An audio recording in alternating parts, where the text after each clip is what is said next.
I am so sick of people acting a ghetto plumb fool. What are y'all doing out there acting like a bunch of animals beating up the Christmas tree? What did the Christmas tree do, huh? What did the Christmas tree do to get beat up?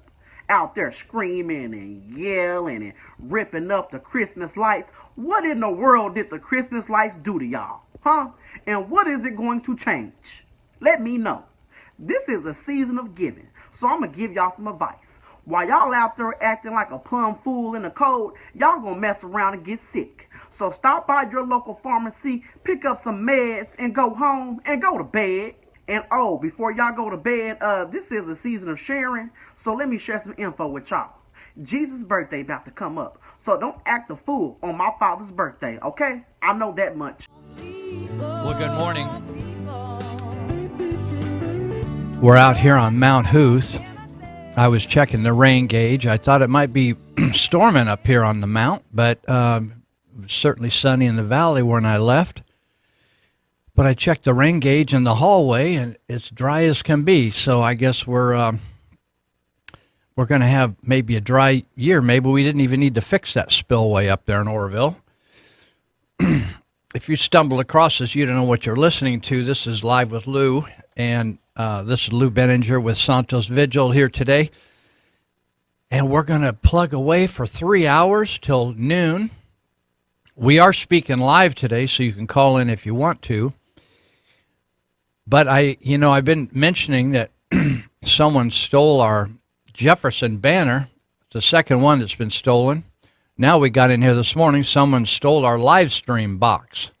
So we don't have any live stream, I don't think, today. So if you cannot hear us well, just go find something else to do, and then you can go to One Eye Blind Media on YouTube, probably later on tonight or tomorrow. That's One Eye Blind Media on YouTube. And it's a channel on YouTube, and you can click on the listening lists and look for Live with Lou and pick the show you want to listen to. So the part that's missing off that showing, first of all, it's probably a better listening than listening to the radio because it's a recording nice and clear. But they have to scrub out the bumper music, and so some of that's relevant to the show, but because of copyright infringement issues with YouTube, they've got to edit that out. So, but since we don't have live stream today with no explanation, when you come in here today, you don't know whether the place is going to be open or not. You just kind of come in, and equipment can be missing. Today the water's not on, so we're out here trying to bucket in water in case you need to drink anything or get rid of some water. So we're here again. This is the Patriot 1410 AM KMYC.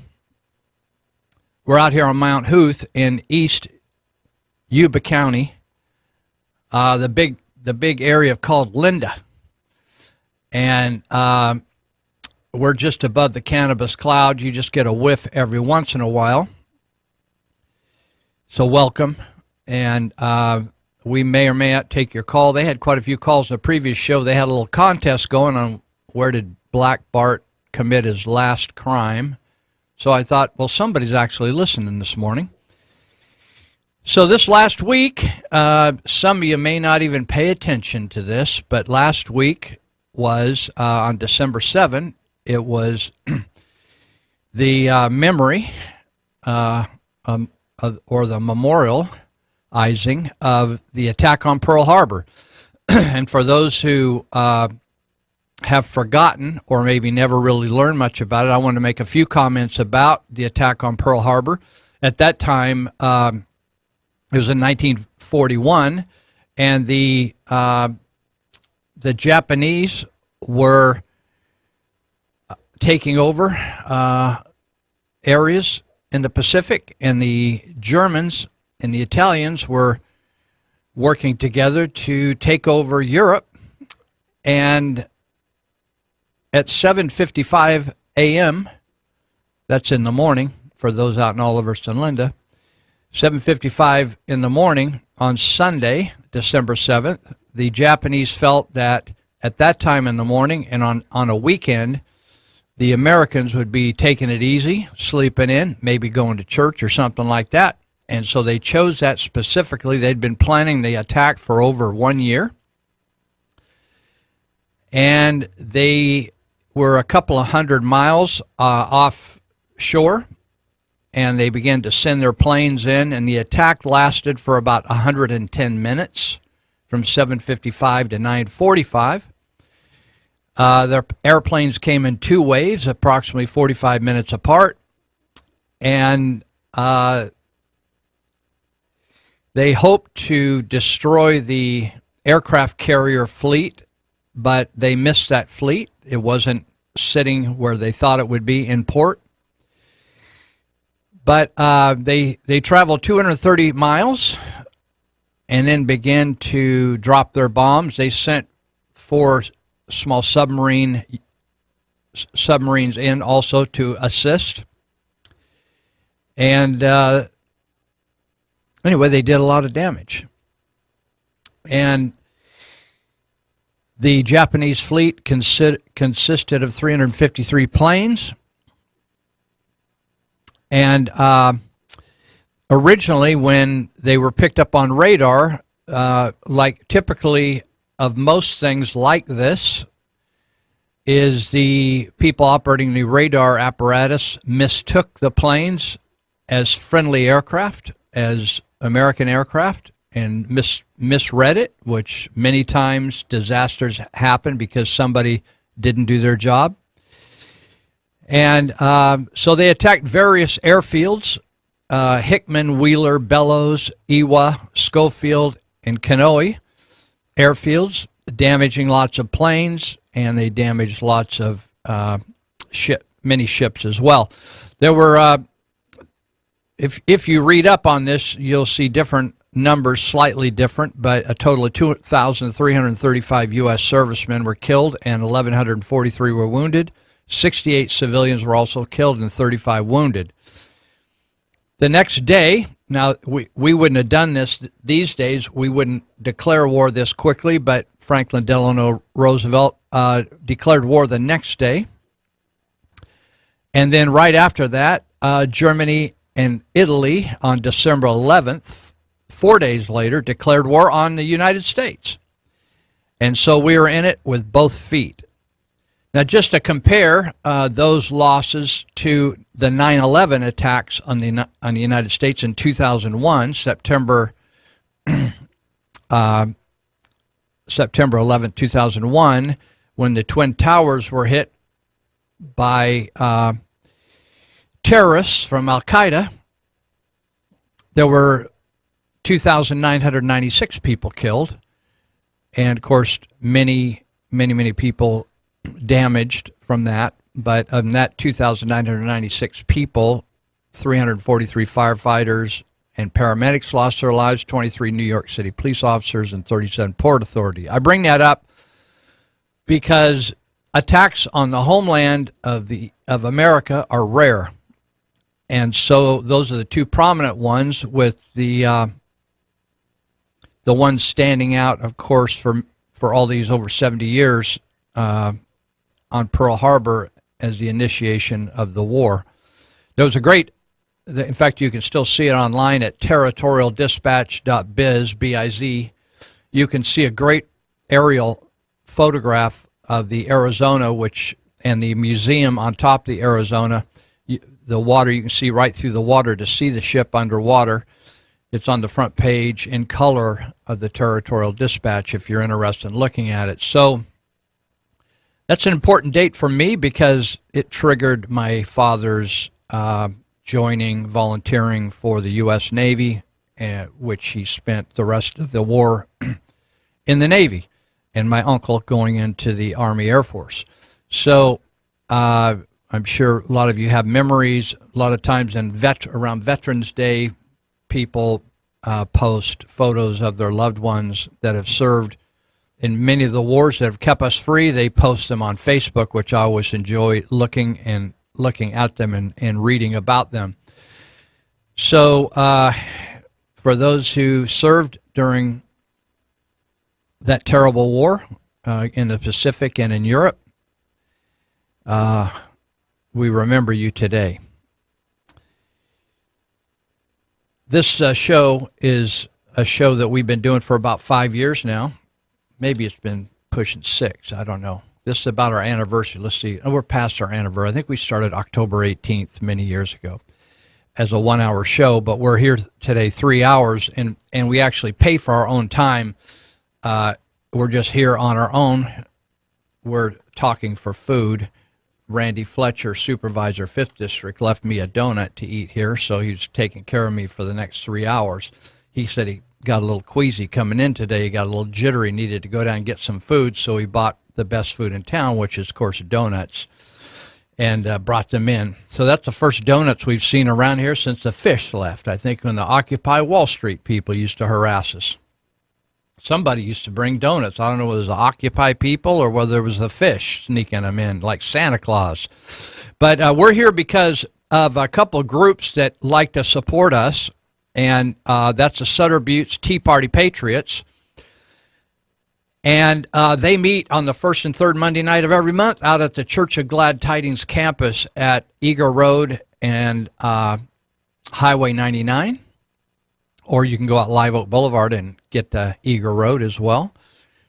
They meet at 6:30 the first and third Monday, but since we're in the holiday season and typical of the holidays, sometimes your event lands right on top of New Year's or something or Christmas, and you got to juggle. So their next meeting, I believe, is January 14, which is the second Monday of January.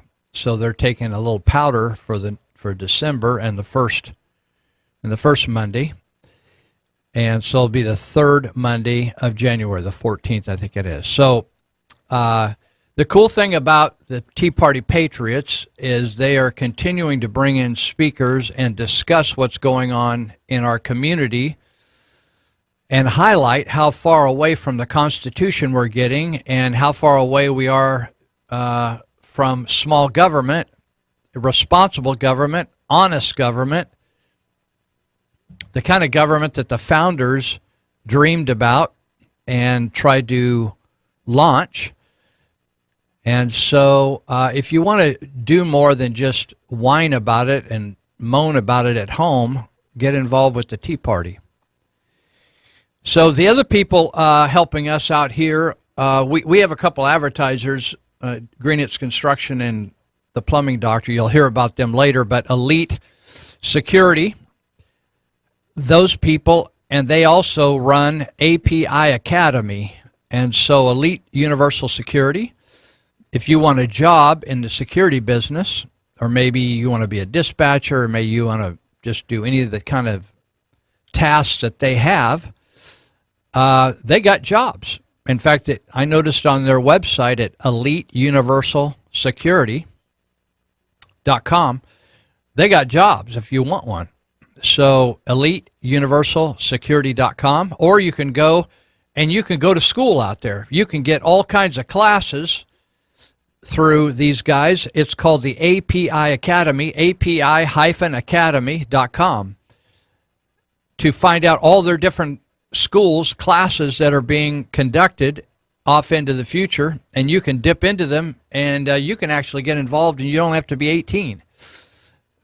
Classes like on pepper spray, handcuffing, tasers, de-escalation of force, CCW, firearms training, guard card training, annual security guard training.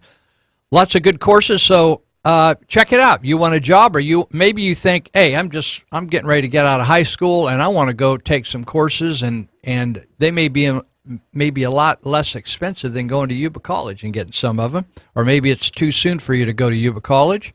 Dip into those courses and go for it. Or maybe you can't break away from work. Maybe you're working and you can't break away from work. And maybe it's in the middle of the semester, but you want to get in a couple training courses and learn some stuff, and before you go to the police academy at Yuba College. So check it out. Well, I want to encourage you today, since we don't have live stream again, just mention One Eye Blind Media, and you can later, in several hours after the show, you may be able to go there and listen to the show really clear and at your convenience. One Eye Blind Media on the YouTube. Okay, so I wanted to talk today to begin with about the problem with our government. The reason that the Founding Fathers wanted a very, very small federal government just meant they were minimalists. They wanted a government that would protect us from foreign invaders, and they wanted a government to protect us from one another when our gnarly side came out. And so the other day, I think we were in the jail speaking, or we were somewhere, and we began to read the passage out of Romans 13, which talks about the purpose of government and how it should be funded. And so it said, pay your taxes because you need to take care of the government, and the government that they were referring to at that time were law enforcement officials. And they said the reason is, I'll give you the Lou Benninger paraphrase version, is we need to keep a lid on this sucker because people's sinful tendencies constantly are causing people to do stupid stuff and violate their neighbor, steal from their neighbor, lie about their neighbor, molest their neighbor, have sex with somebody else's woman, assault them, steal cars, or steal chariots back then, steal horses, steal a sheep. And so they needed, since people didn't want to do God's way, our tendency is to just go, even though we know the right thing to do, we do stupid stuff, wrong stuff, sinful stuff.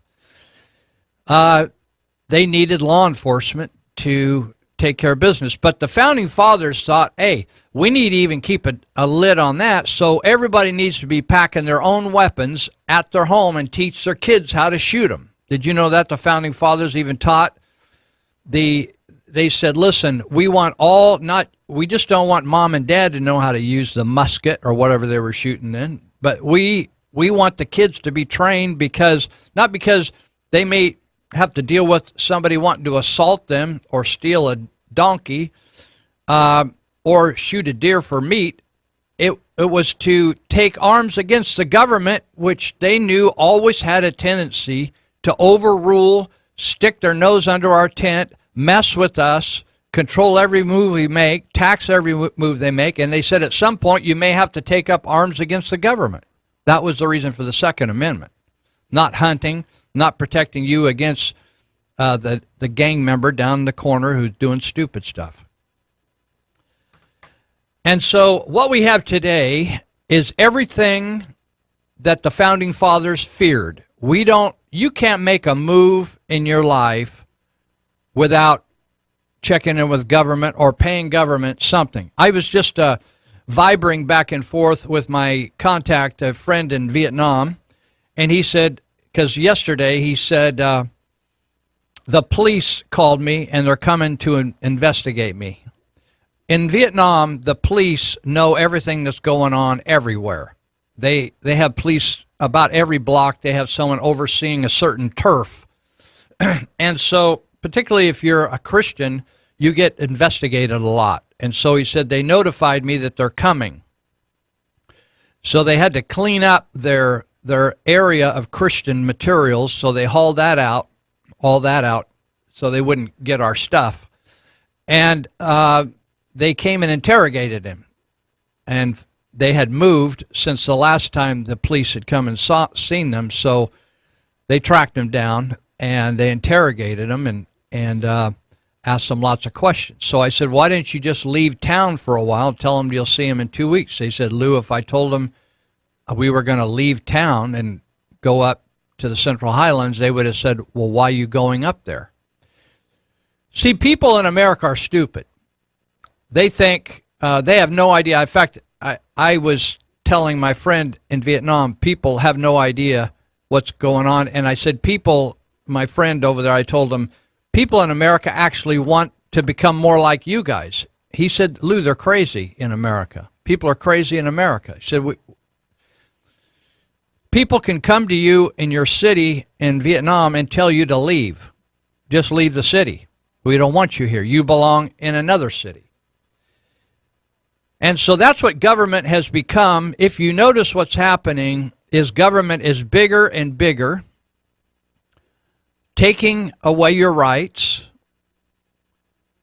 And if it isn't a law to eliminate your rights, then they create a permit process where they control your rights. So, for instance, they may not take away your gun, but then they say, well, you have to have a permit to get a gun, to have a gun, a concealed gun. It says nothing like that in the Constitution. They just made that up extra. Now, I was just reading last night in a magazine that one of the listeners recommended to me a number of years ago called Range. Everybody ought to be reading it. It's called Range. And it's talking about how the Bureau of Land Management has come in and under Obama has been taking water rights away from farmers that have been on that ground from the 1800s before the Bureau of Land Management even was a thought in a legislator's mind. And they're now coming in, taking away the water rights and then bankrupting ranches and farmers throughout the West. So constantly government wants to grow bigger. How do they get bigger? Because they create some kind of crisis and then they think, well, we need to hire a person to oversee that crisis. Like they created the homeless crisis in Yuba County and Sutter County, and then we hired a homeless czar and paid her $70,000, $80,000 a year, and then we created a homeless camp called Bendorf Zoo next to the rescue mission and paid a few $100,000 more dollars.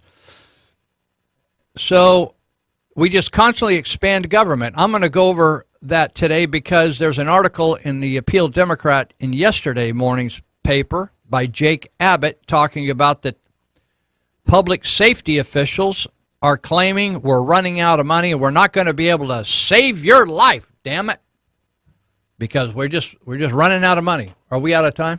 We got one more minute. So this is the same story we heard a couple of years ago from the city of Marysville, which is a big crock of crap, and they lied to us, but they lied smooth enough with the backing of Roy Lanza and David Lanza's money doing the public relations scam that a bunch of you in Marysville voted for it. So now we pay an extra 1% sales tax. We're up to 8.5%. And now the county of Yuba is going to ask us to add taxes probably on our property and sales because they claim we just have been working our fingers to the bone, managing every little red cent, as they used to call it. And we just can't find enough dollars to protect you. So please come to a meeting next week to help us think this through. The fact is, they've already got it figured out. It's a big bunch of public relations BS, and they got Sheriff Durfer and Chief Webb snookered into this, and I'm going to talk about the rest of it, and it's going to get gnarly. So hang on. right after we take a break.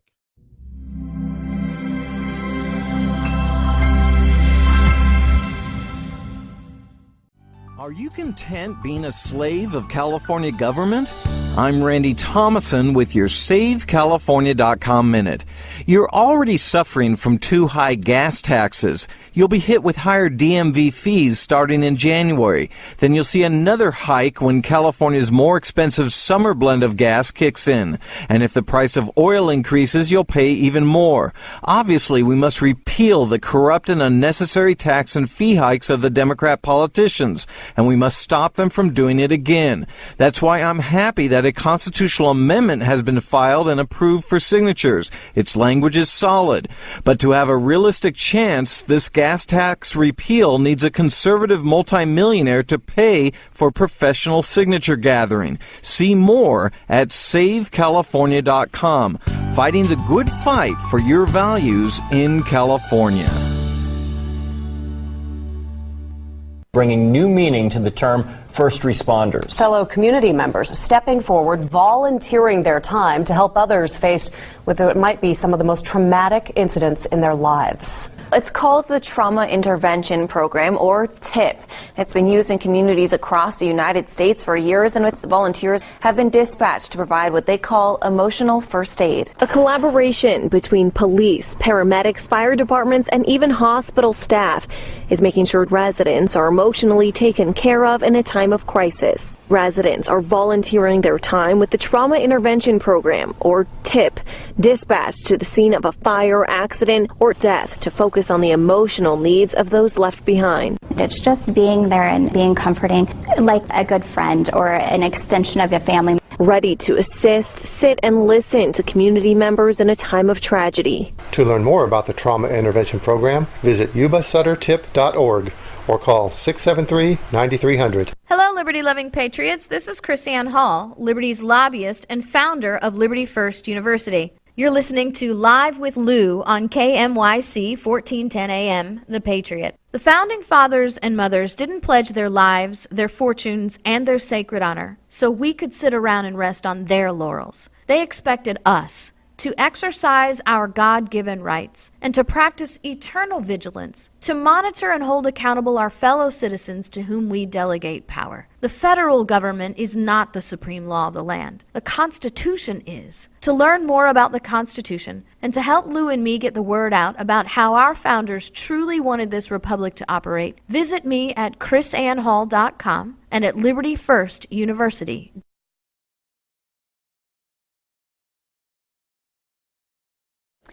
In the crude mathematics of murder, communism must be reckoned the most lethal ideology ever devised by human intelligence. The transatlantic slave trade killed maybe 10 million people. The Nazis maybe murdered 17 million. Communism globally killed 100 million people. Some shot into pits, some arrested at night and taken off to gulags, some starved as state policy in order to enforce collectivization. So how is it, 100 years after the Bolshevik Revolution, that you still have people wearing Che Guevara t-shirts, saying that the idea of socialism wasn't so bad, it was messed up in the implementation, arguing even that it makes them morally superior? The idea that real socialism has never been tried is one of the more enduring myths in human discourse. But to see what's wrong with it, just try replacing the word socialist with the word fascist. Imagine somebody saying, well, we shouldn't judge fascism by the regimes in the 1930s that called themselves fascist. Real fascism, as a textbook theory, has never been tried. That would, of course, be a ridiculous position. We all see that fascism leads, in the end, to bloodshed, war, and oppression. And so has every single communist regime. Afghanistan, Bulgaria, Cuba, they all rely on torture, on firing squads, and on labor camps. 100 years on, it's time to recognize the evil for what it was. All right, welcome back. We're talking about government and how government is taking over more and more of our liberty. As government expands, your liberty shrinks. We just heard a clip on socialism. Let me just help you. I've traveled in many communist countries. I was there in Russia right after the fall of communism. There's a story about Boris Yeltsin when he left his country. When I went to Moscow the first time, and we went to buy groceries, we rented an apartment over there to set up a translating operation and hired a couple Russian computer people to produce literature for us. So we went down to get groceries, and we were all sleeping in this apartment together that we used as an office. And we went down to the grocery store. I'd never been to a Russian grocery store. And you stood in line, and then you gave a list of what you wanted to a clerk, and then they ran around the store and picked it up. And there really wasn't anything on the shelves. And they said, oh, we don't have that. No, we don't have that. No, we don't have that. So you just waited. You fronted the money, and you gave them the list. You fronted the money, and then they brought you a box of the stuff.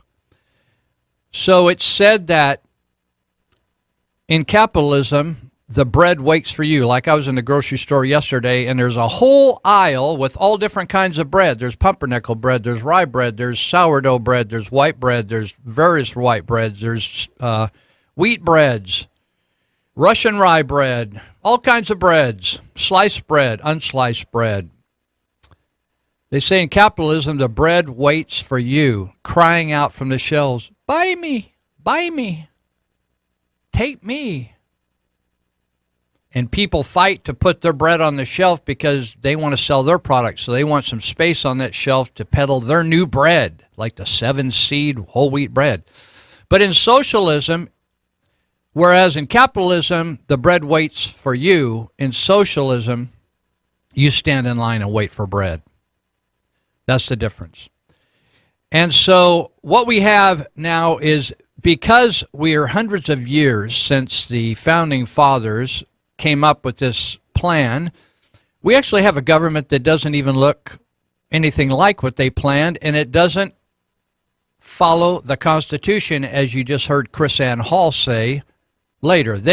Many people think the federal government, when the federal government says it, by golly, we got to follow it.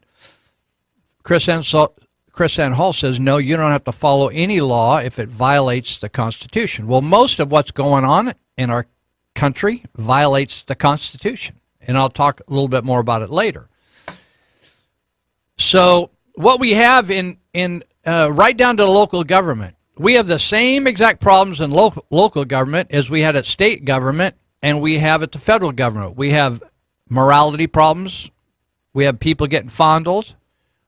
Sexual issues at the local level as well as the other levels. We have people mismanaging our money, people wanting to take away our rights, people wanting to not cut back, not shrink the swamp, not drain the swamp.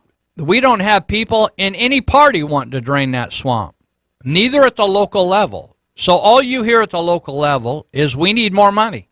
We just can't survive without more money. So this article yesterday is that mainly it's law enforcement, but now they've thrown in fire. It's short of money. And they start talking about the fact that we've been short ever since the recession. Do you remember the recession that was created by the housing crash, where the liberals, starting back to Clinton, said everybody deserves a house even if they can't afford it. So they forced the Federal Reserve System to loan people money that could not pay it, and so when they began to, the payments started rolling in, or the bills started rolling in, they couldn't pay it, then people foreclosed on houses, and all of a sudden we had a glut, and it just backed up, and banks were going bankrupt, and so we went into a recession. You remember that? And Yuba County was one of the fastest growing counties at that time, house building wise, in the state. Do you remember that? Because the property was really cheap up here, and the supervisors at that time thought somehow, they got thinking, we all as human beings tend to think more highly of ourselves than we ought, according to the Bible, which you can count on, not on government.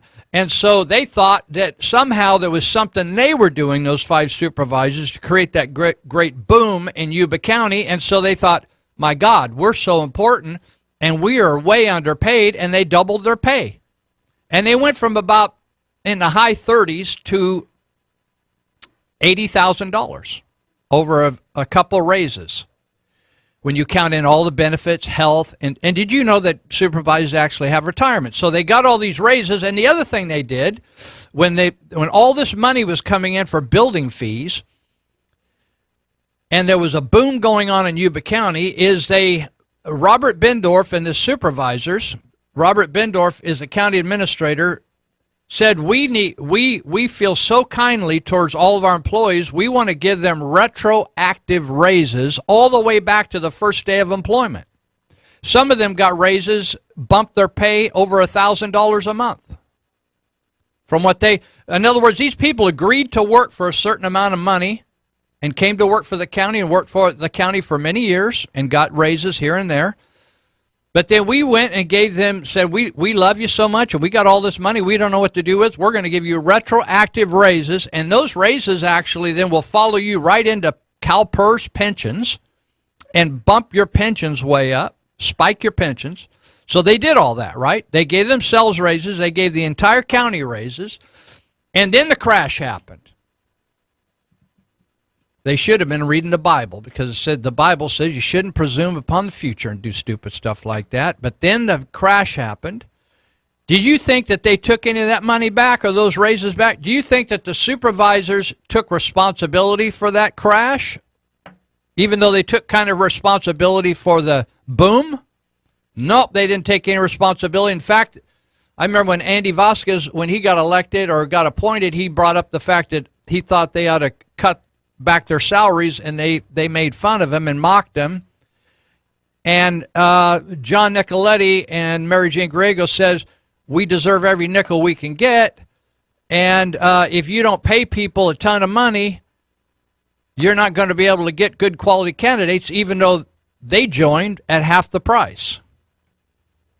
So on we go into the recession, and then we've made a slow comeback. But another thing that happened in the 1990s in Yuba County was there was a sheriff named Gary Tyndall who decided we needed to expand the jail, remodel the jail, and instead of just remodeling it for Yuba County prisoners, he thought, hey, the federal government is looking for jails to rent space, and we could actually bring money into the county by building a bigger jail and renting out space at, say, back then it was probably $40 or $50 a bed per night, which obviously you provide room and board and medical. Now it's up to about $70 a night, I think, and about $5 or $6 million a year income. So he came up with this idea of, since we're going to construct this thing, let's fill this whole block, Cortez Square, as they called it. And so he made a cash cow, or he made an income generating operation, and to house immigration deportees, or people that were fighting immigration issues and had committed crimes, and then they had an immigration hold on. They put them in our jail, one of many places in the United States. But what happened then, instead of the sheriff continuing to be funded out of the funds of the taxes of the taxpayers, and then this other money, this immigration money, being used to cover the housing of the immigration officials, and then any profits being set aside for special operations or something, more and more of the sheriff's budget, this is what government does, it baits and switches so it can move funds around. So it began to take funds away from taxpayer funds, away from the sheriff's department, and replace those, and told them to live on the immigration funds. In other words, the immigration money was covering the immigration holds, the people that were being held by the immigration authorities, plus use the profits to fund your sheriff operation. So they kept taking money out of the sheriff's pocket, out of the general fund, and spending it on other things. What were other things? More employees, more salaries. Higher salaries, more employees. Do you see any big improvements around the county? Nope. So that's exactly what happened. And so Sheriff Durfer has euphemistically referred to the immigration money as ICE crack. That's Immigration and Customs Enforcement. It's called ICE crack. In other words, it feels good while you got it, but if you ever got to get off it, you're going to have a really tough time. It's a false sense of euphoria. And so they've been living with ice crack and living under the immigration funding. But now that isn't even sufficient because why? Because they keep raising the costs. Where are these extra costs coming from? Well, they say, most counties will say, well, if we don't raise, it's like every county says it about every other county. There's 58 counties in California. So they say, if we don't raise it, then they're going to go to X county. If we don't raise it, they're going to go to Y county. If we don't raise it, they're going to go A and B counties. The other thing that has been a killer is two things: CalPERS, the retirement fund, and the health funds. The cost of health insurance. They can't afford it. The benefits and the raises have continually been authorized by the supervisors. That's who authorizes the changes in the salary structure. The supervisors approve that. And then they go to the unions, who they negotiate with when it's time to get reelected, because they're making $80,000 a year plus a retirement. And they say, hey, we got your back when the last, we love you. We supported you during your raises. Support me to get reelected. And so they do. And then when it's time for raises again, they go to the supervisor and say, you remember all that money? And we walked the streets for you. And then they raise they raise votes and money for the supervisor. They just go back and forth and back and forth. It's incestuous, right? It's like you can't find a partner in life, so you have sex with your niece. It's convenient, close to home, easy. So that's what we have now is we have, let me give you a sense of some of these salaries. Robert Bendorf, these are 2016 salaries. These are lower than they are now. We have 11 people in the county that are getting paid over $200,000 a year. Now, these people, when you think of Yuba County, let's see here. The per capita income in Yuba County is $21,418. That's if you take all the income in the county and divide it by all the people in the county.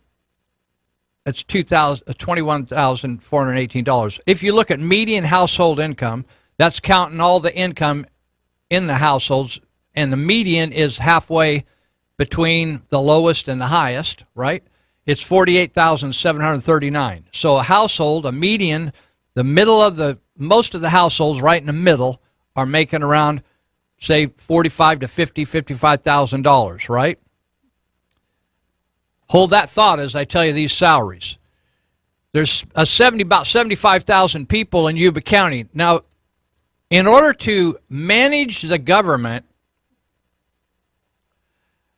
let's see, the government, we have 1,013 employees working for Yuba County. 689 are year-round. And we got some part-timers, right? In order to manage them, and this is the level of government that we have grown into. We have Robert Bendorf at County Administrator, $277,000. Sheriff Durfer, $267,000. I'm not even going to add that final hundreds of dollars. Patrick McGrath, District Attorney, $264,000. Nicole Quick, Health Officer, $261,000.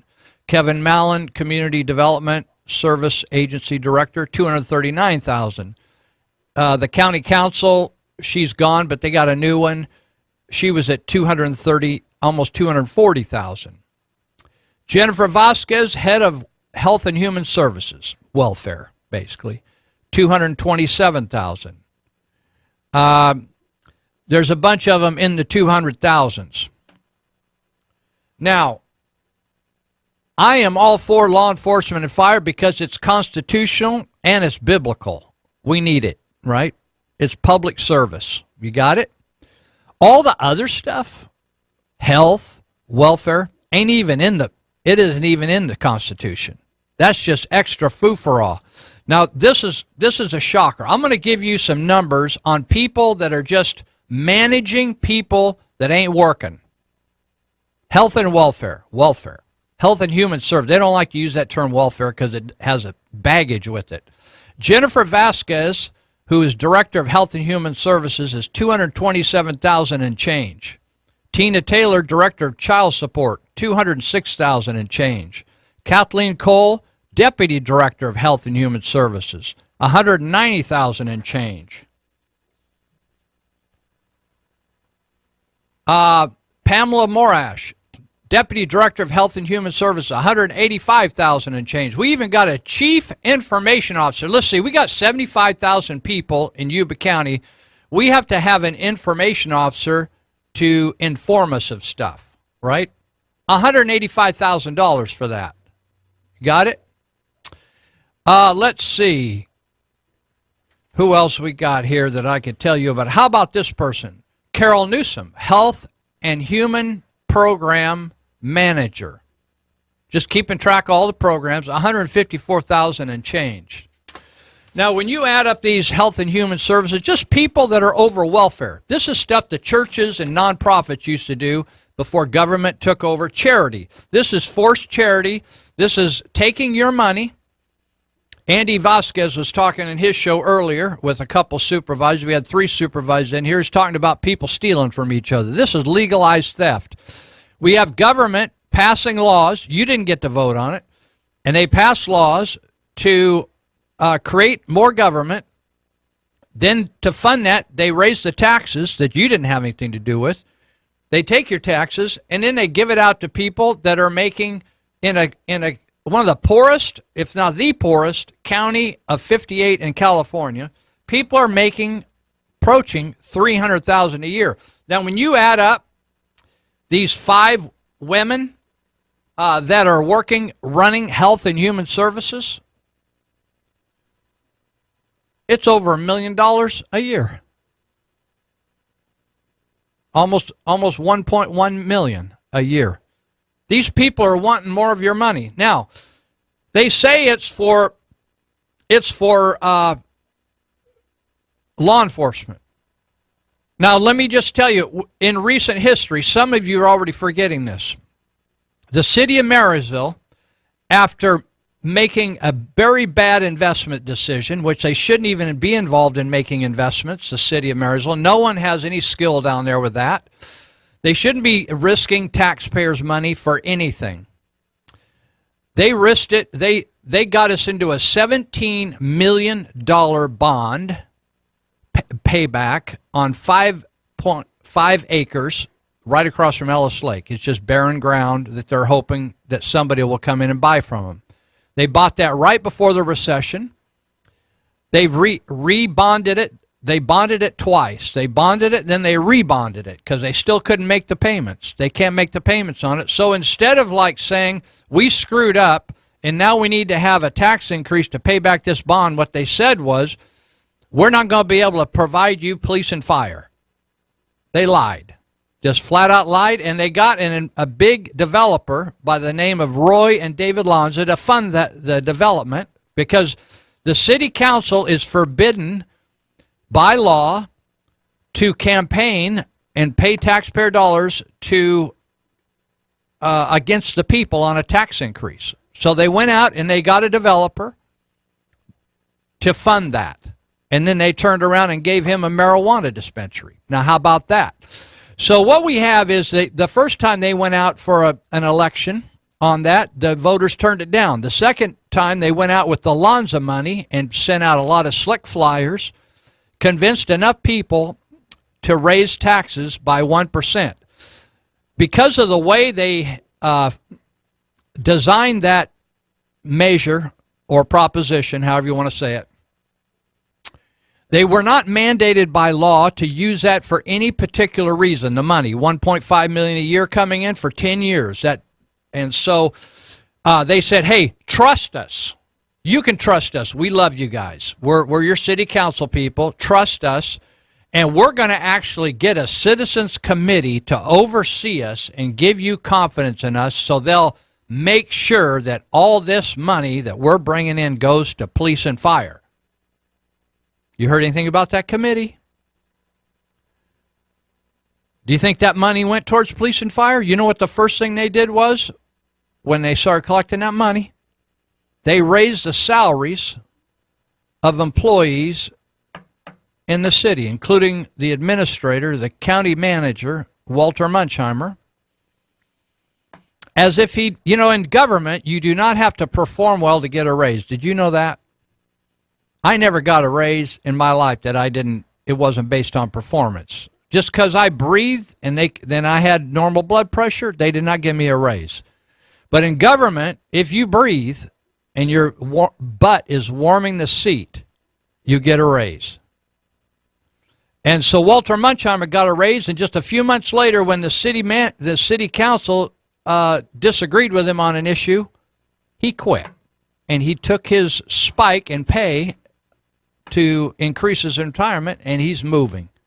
Isn't that great?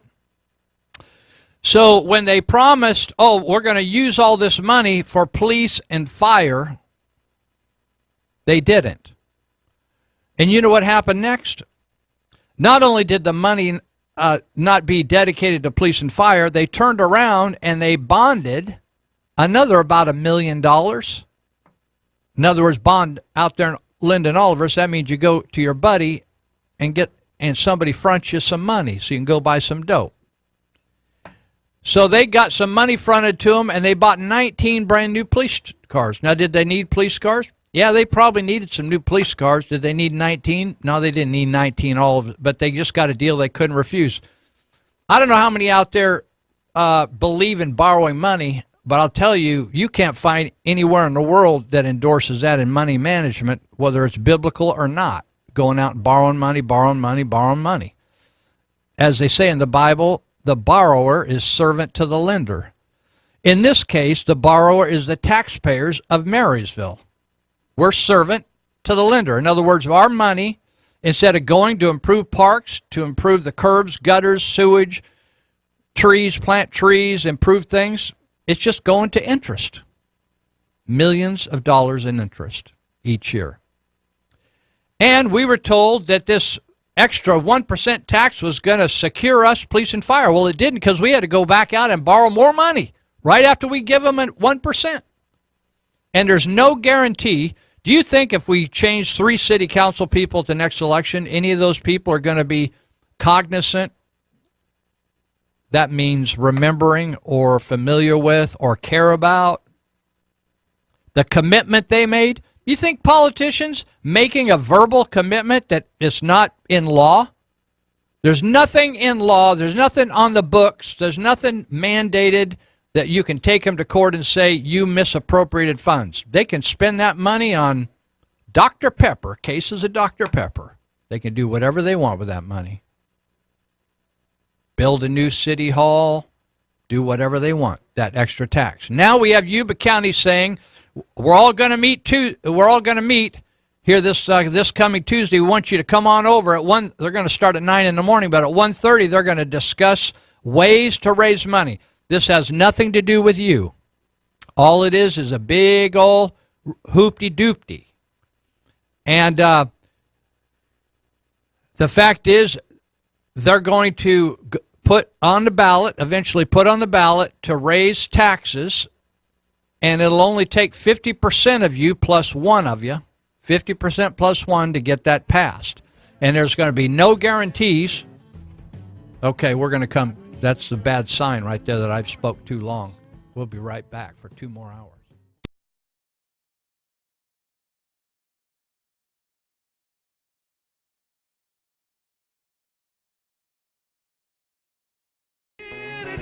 All right. Well, we got no live stream because somebody stole the box, but we got the water turned on. So Santos broke away while he's running the board and went out there and did some plumbing. So I have a clip that I want to play that just is so symbolic of the waste in government and the mismanagement of government. It's Trey Gowdy, who's the congressman from South Carolina, questioning people from the Government Services Agency, or General Services Agency for the government. Here.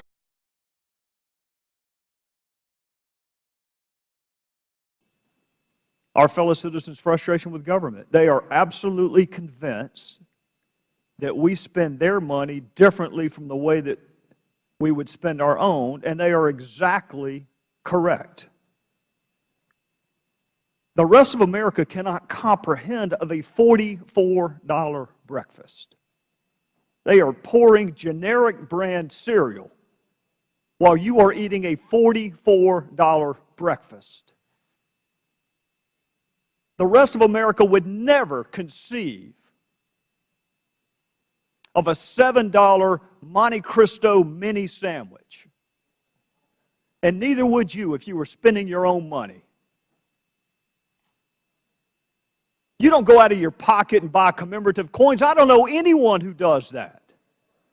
But we don't hesitate to spend taxpayer money on a trinket like that.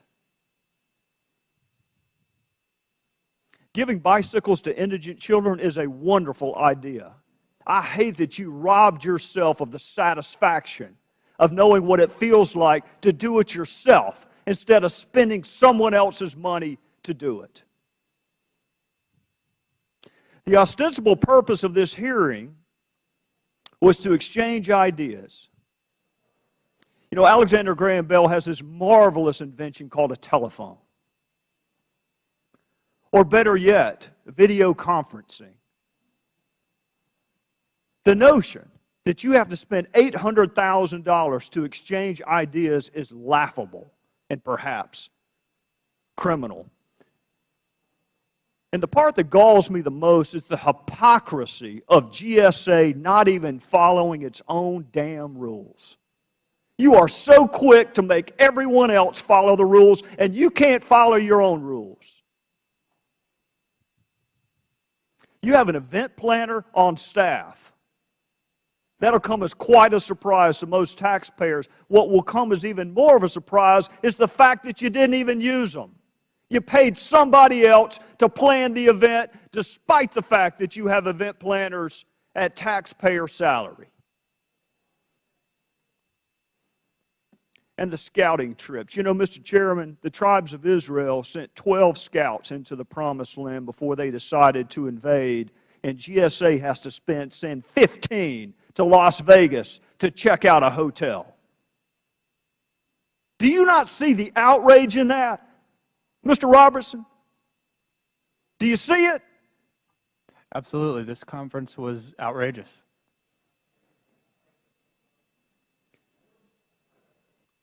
Well, I'm not going to be as self-congratulatory as some other people are. I think the fact that we're having a hearing is a loss. Most people don't need a hearing to know that you don't spend other people's money the way that money was spent at this conference. We don't need a list of recommendations from the Inspector General. We don't need to be reminded that you can't negotiate a discount on a purse because the U.S. government decided to contract with a hotel. That is criminal. And a mind reader?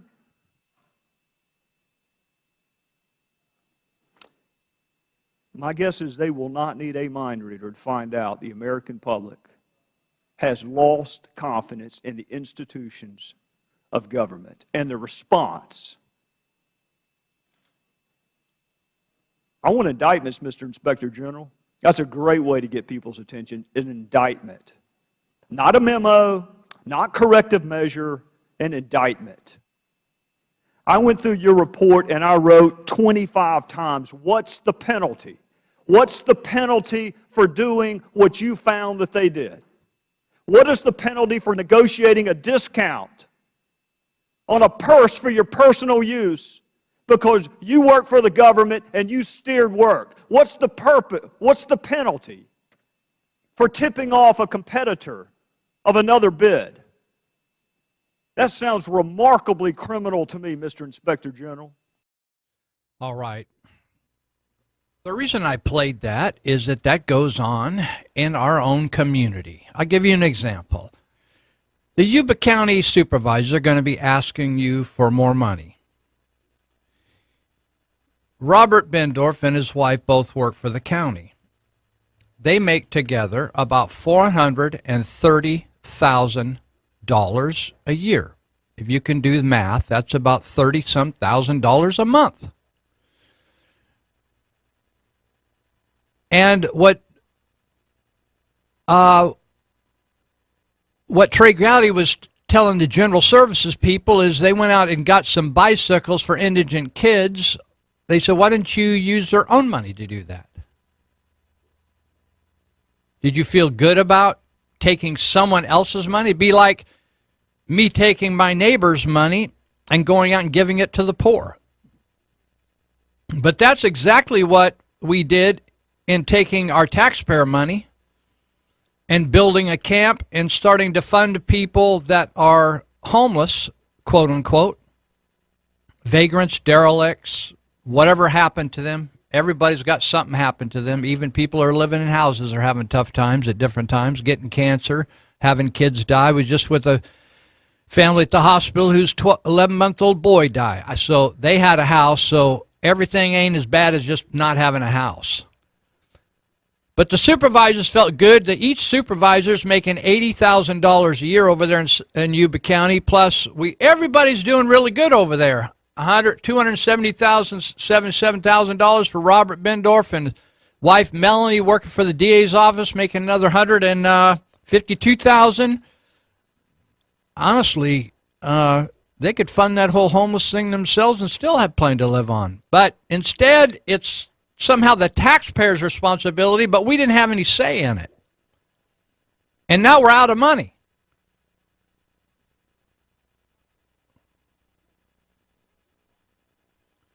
Just because of my, many people know that I'm not employed by the Territorial Dispatch.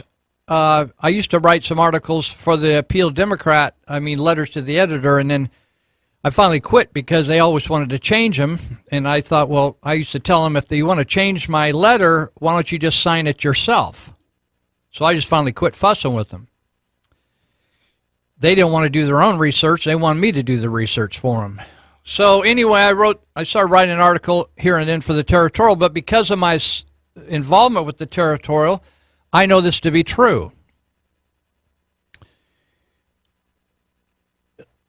Most of you know what a legal notice is. Sometimes when you start a business, you get a business license, you have to file a legal notice, or maybe you get a divorce, you do an adoption, or you do this or that, or change your name, you got to do a legal notice. It's a legal document. You have to pay to put it in the paper, and papers screw people because they know they have to put that in the paper. So the Repeal Democrat, who had a monopoly on legal notices for years, screwed people with the rates. Go check them out for yourself. They had a monopoly on Yuba and Sutter counties, and a few years ago, the Territorial, because of its expanding circulation and been in business for years and years and years, got also adjudicated. So then you had a choice, just like you could go buy a Chevy or a Ford or a Toyota or a Nissan, and you could compare. So now you could compare column inches, and you are fulfilling the same legal rules, legal requirements, but you could buy your inches, run your ad in a different paper at maybe anywhere from 25 to nearly 40% difference, cheaper than the Repeal. So when the owner of the Territorial went to the different department heads in Yuba County, because counties and cities have to run their own ads, he went to both the city and the county, and they just said, we're not going to run ads with you. They said, well, first of all, you don't have the circulation, or the timing will be wrong. All of that was baloney. In fact, Dan Mirzwa, the treasurer of the county of Yuba, recently said, the reason I don't run my ads with the Territorial is you don't have the circulation that the Repeal does. But he didn't realize that the Repeal Democrat doesn't even serve the hill country of Yuba County any longer, and the Territorial is the only one. He didn't know what he was talking about, and so the taxpayers, these are the same people that want you to raise your taxes because they have run out of money in the county of Yuba, and yet they're paying 25 to 38%, I think, more than they have to on all the ads they run in the paper whenever they're having to declare anything legally. So you think, oh, you mean they're not looking out for our best interests? I just had I had a lunch with a Caltrans worker here recently, and he was commenting about my comments about all the Caltrans workers walking around the streets of Marysville drinking lattes during the day with their ID tags around their neck. And he was commenting to me that in Caltrans, although he said, please don't use my name, he said, Lou, we spend way more than we have to for any of the products that we use.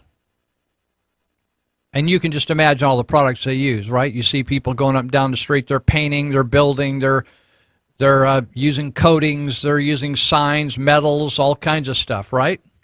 He said we pay way more than we need to because salespeople and lobbyists go to the legislators, and then they tell the heads of Caltrans, or they go to head of Caltrans, and they say, you got to use these guys, and it isn't the cheapest price. Same thing goes on between the Territorial Dispatch and the Appeal Democrat. The Appeal Democrat kisses the ass of the county, and so they give them the money. That's how that works. It's called crony capitalism. And then the same people that are doing that and getting paid $277,000 a year to supposedly run a really efficient and honest county, you're getting ripped off left and right. How, if they're doing that on newspaper ads, what else are they doing that on?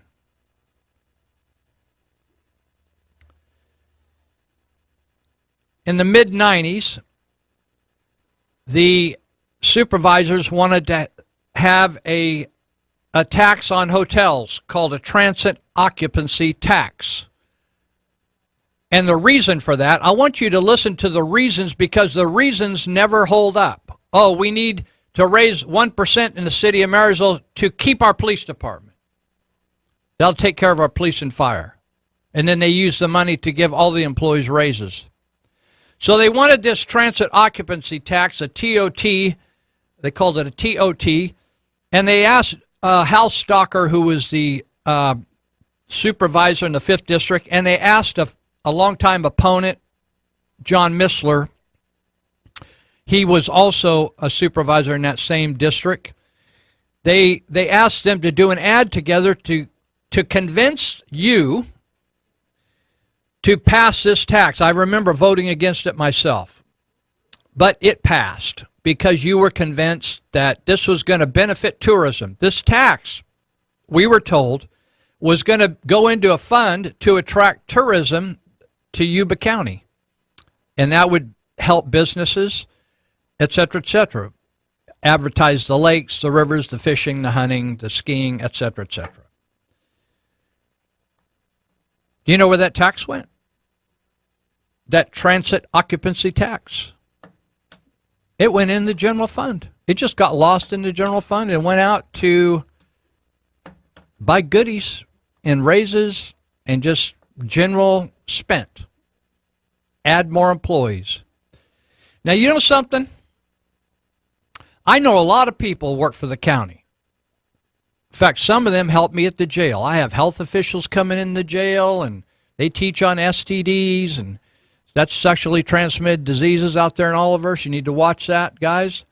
And also, they teach on tobacco and nutrition and health, and they do, and they're all nice people. But honestly, people, when are we going to just, why do we feel like we need to run a health department or welfare department or public works? Some of it maybe we need, like public works, but why don't we just subcontract that out? I was having a talk in the lobby before we started today with Randy Fletcher. And I said, Randy, nobody's wanting to change anything. They don't want to change at the federal level. It doesn't matter what initials after the name, whether it's a D or an R. They don't want to change jack because they have an interest and an investment in keeping things the way they are, even if they're screwed up. Why do we need multiple administrators over health and human services? Is it that big of an operation? Maybe we should get some of these people off welfare. Maybe we should just tell the state we don't want to run a welfare operation. Oh, I left this gal out. She's a deputy. We all these directors, and then we have a deputy director. Here's deputy director of child support services, $145,000. We created welfare. The government said we can do better with welfare than the nonprofits can. We know how to hand out money. So these people are professional givers. They don't hold anybody accountable, but they give it away. And man, who would have believed when you went to college but get into social services you can make you could get rich working for these welfare? Why don't we just cut some of these outfits out? Why don't we cut some of these administrators out? Why don't we just eliminate the health department and have that done by Right Out Hospital or one of these clinics and offer health services? The Constitution said we need to have law enforcement, which would include the justice system to prosecute people that are doing stupid stuff, but the rest of it is foo-for-all, optional. But you think they're going to make it? No, what they're going to do is make you feel like you were included, and then they're going to ask for 1%, and do you think there's going to be any guarantee that that's going to go to the Sheriff's Department? In fact, the last paragraph is interesting. Jake Abbott wrote this for the Appeal Democrat, and let me just read it. I'm going to read it. If voters were to approve a 1% tax increase for the unincorporated areas of the county, consultants estimate, it's interesting. You pay an administrator $277,000. He can't figure it out himself. He got to hire a consultant. Consultants estimate the increase would generate an additional $4.3 million in its first full year of implementation. Okay, fine. Listen to this. Bendorf said that the additional revenue would help the county rebound from the recession. It didn't say help fund the law enforcement and fire. He just said it would help the county rebound from the recession and potentially enhance the amount of services and programs that are provided to local residents. There's no guarantee here at all that it would solve the law enforcement's problem of being down 20 or 30 positions in their department from what they were when it was high living in the late 2000s, in 2006, 7, or the early 2000s, 2006, 7, 8, when they had like 50 people on patrol in the patrol ranks, and they had more dispatchers, et cetera, et cetera. People, when are we going to, how many bonds are we going to pass for water conservation or water resources, and they use the money for bike trails? How many times are you going to vote for that? Well, this is what's going to happen. I don't want to spend any more time on it. I got more things to talk about, but I just wanted to give you a shot. You can read the article in the paper online or in the Appeal Democrat yesterday. And but the fact is, the county, we got the poorest county of the 58 counties, and we're making people rich. Can you imagine two people getting married in little old Yuba County? It's just 70,000 people. You think just a couple people can manage the needs? We're not talking about managing the lives of 70-some thousand people. We're just simply overseeing county government. The thing is, if we got county government smaller, we wouldn't have to pay people so much or so many people to manage. We got directors. We got deputy directors. We got deputy directors. We got deputy directors. Those people ain't helping any homeless people. They don't even know. Do you know something? That for 277,000 people, when we got down to working with the homeless, we had to hire a consultant named Scott Thurmond. And you know what he said? No guarantees in any of my ideas will even work. Did you know that? If I had a consultant tell me that, at $277,000, you'd think you could figure out the sales tax and the homeless problem. I got people that never even went to college that got the homeless thing dialed in. Man. All right.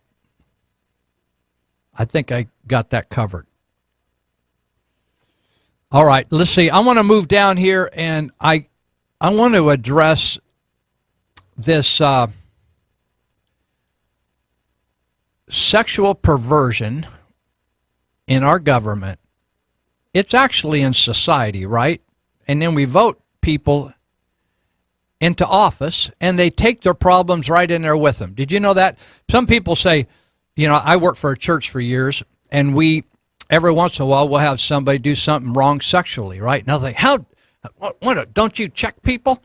Well, they don't have a record. We were the first church in the entire community to fingerprint and background check people because of my connection with law enforcement. So we did that 20 years ago. And, but you know, if somebody doesn't have a record, and you don't know what's lurking in their heart, right? So then they do something stupid, and you got to address it. Well, then you do something like that. Then people say, "Oh, that Glad Tidings Church, you know, it's like on Wednesday night they teach people how to molest girls, right?" Hold that thought. You know, some people just need to go to Yuba College and take a critical thinking course on how to put two and two together. But so we end up with these people in power, whether they be a supervisor, city councilman, assemblyman, state senator, United States senator, and then they do something stupid. They think because they're a big shot, like I'm a supervisor, so I get to grab your butt or massage your boobs and or play around at work with you. And so do you think, were you stupid enough to think that these Hollywood people didn't know that Weinstein was a rapist, or that all these other people were molesting women? Or were you too stupid to think that Nancy Pelosi didn't know these people that were Democrat legislators weren't molesting people? In fact, the molesters themselves were saying Nancy came and campaigned for me, and she knew that I was dirty. That's something. And then all the time they're making a big deal about Trump and all these people. Did you notice that? These people all knew, all of them were ripping off people, molesting people. That, in fact, Lena Dunham, is that her name? Lena Dunham. She told the Clinton campaign in the midst of the fight for the presidency that Weinstein was a rapist. She just told him that. It didn't make any difference to him. Why? Because they were making a lot of money off that dude. This whole thing is sick, corrupt.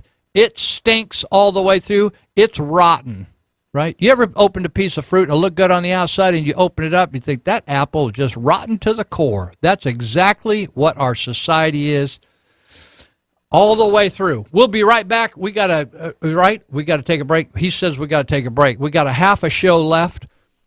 I think we have enough to talk about, so we'll try to keep you busy. Be right back.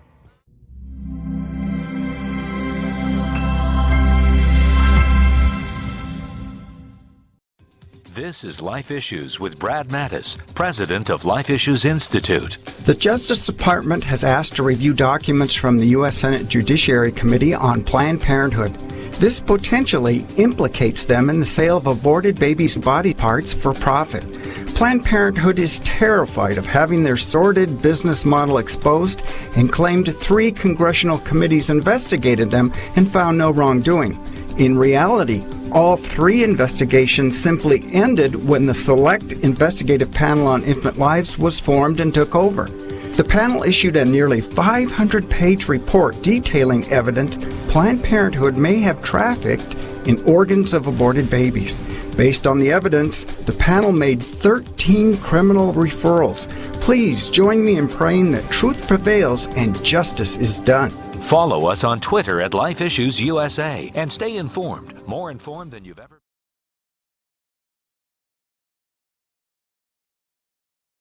Let's break from the daily Pervy Man update to offer my final thoughts on something we should all care about: American jobs.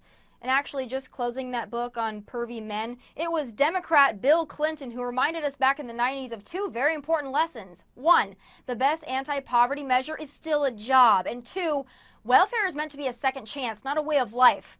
Yeah, it's true. The Democratic Party used to be somewhat reasonable. Boy, what a difference from the modern-day Democratic position of free stuff for everyone. Well, sorry, our country doesn't operate like that. Maybe under crazy Bernie Sanders, but not with Donald J. Trump. Well, this week, the president hit the nail on the head once again when he pointed out our nation's desperate need for welfare reform, and he's right. It's ridiculous some Americans have to work their butts off to make a living while others sit back and suck off the system. It's wrong and fundamentally un-American. So why does it happen? Well, look no further than your favorite Democrats. See, here's the play. Democrats want to give poorer Americans just enough of a handout to keep them coming back to the voting booth, because government dependence is a surefire way to maintain power. But here's the thing about entitlement recipients. Some of these people, they don't want to work. Work means making enough to lose the welfare goodies. That's how sick and wrong our system is. Work your butt off and struggle, but sit back, do nothing, have more kids, and watch the handouts grow. That's not the American dream. The American dream isn't rob hardworking Peter to pay lazy Paul. Maybe that's what separates conservatives from Democrats. See, conservatives, we want you to get a hand up, not a hand out.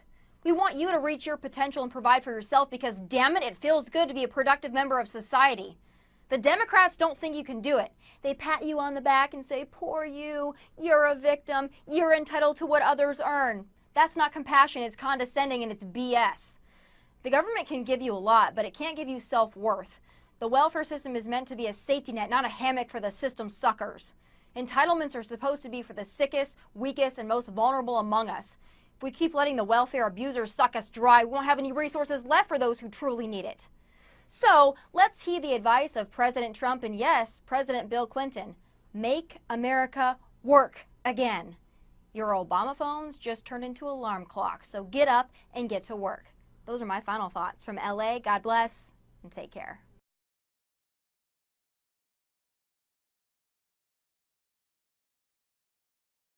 You ever hear somebody tell you an amazing story about how they almost got killed? I know it sounds like it's a skirt in Ireland, but that's how black people say it.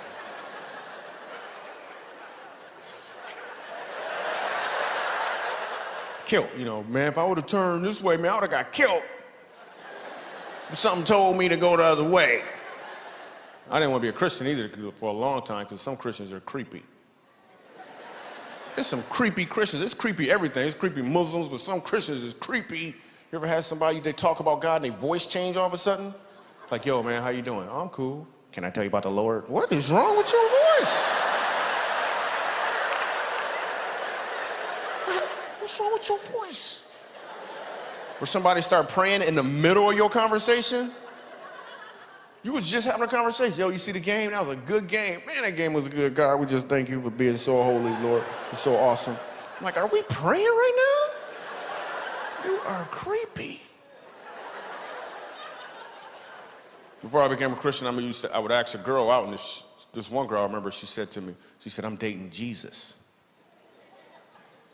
I didn't know what that meant. Now I realize she was just saying she wanted to get closer to God before she started dating. Back then, I had no idea. I thought she was dating Jesus. A month later, she called me up and said, you still want to go out? I'm like, did you break up with Jesus? I'm like, I don't know for sure, but I think it was your fault. Whatever happened, it was your. Now you coming to me? You are confused. You better go back. I'm telling you, he forgives you for everything and you get free wine? You better call him. You better go call him. Because what if I'm the jealous type, right? I walk in the room, she praying, I'm like, who you talking to?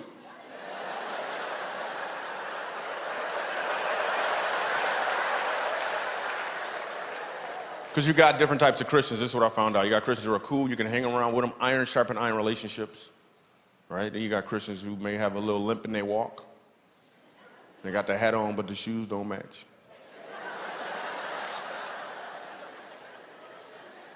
Then you got Christians who, I'm just gonna put this out there. You ever know somebody that was oversaved? Don't look at them, don't look at them.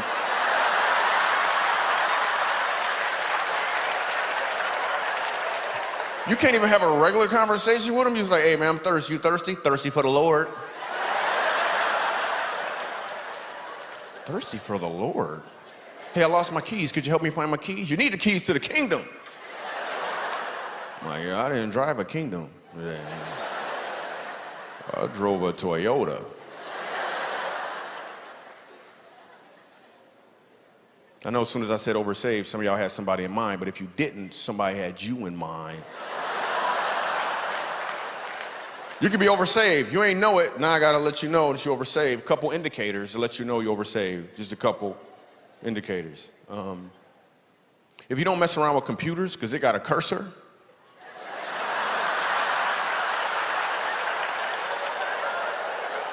I'm sorry.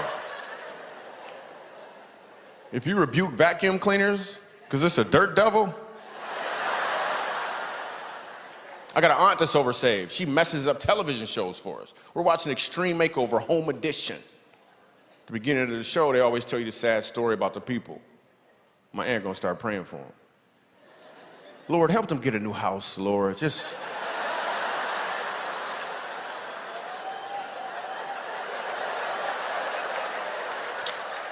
They're gonna get a new house. They're gonna get a new house. She's like, yes, you gotta believe. I'm like, no, you gotta have cable is what you gotta do. All right. Well, you can see why they want to scrub any connection to biblical living out of our government, because it just gets embarrassing when you're out there screwing all the people in the office, men doing it with men, men doing it with women, and molesting people. And did you hear that the Congress said, well, Congress people said, maybe we need to have some in-service training on how to behave around each other. I thought, you know something? We're throwing little children, 5-year-old children, out of school for smooching, a little boy smooching a girl and hugging a girl. We got more penalties for that than we got dealing with adult people that have been through all kinds of stuff in their life, been attorneys, been through law school, all that stuff, been in business, had all kinds of educating, and now we're going to try to say you're not supposed to touch people and mess with people and assault people.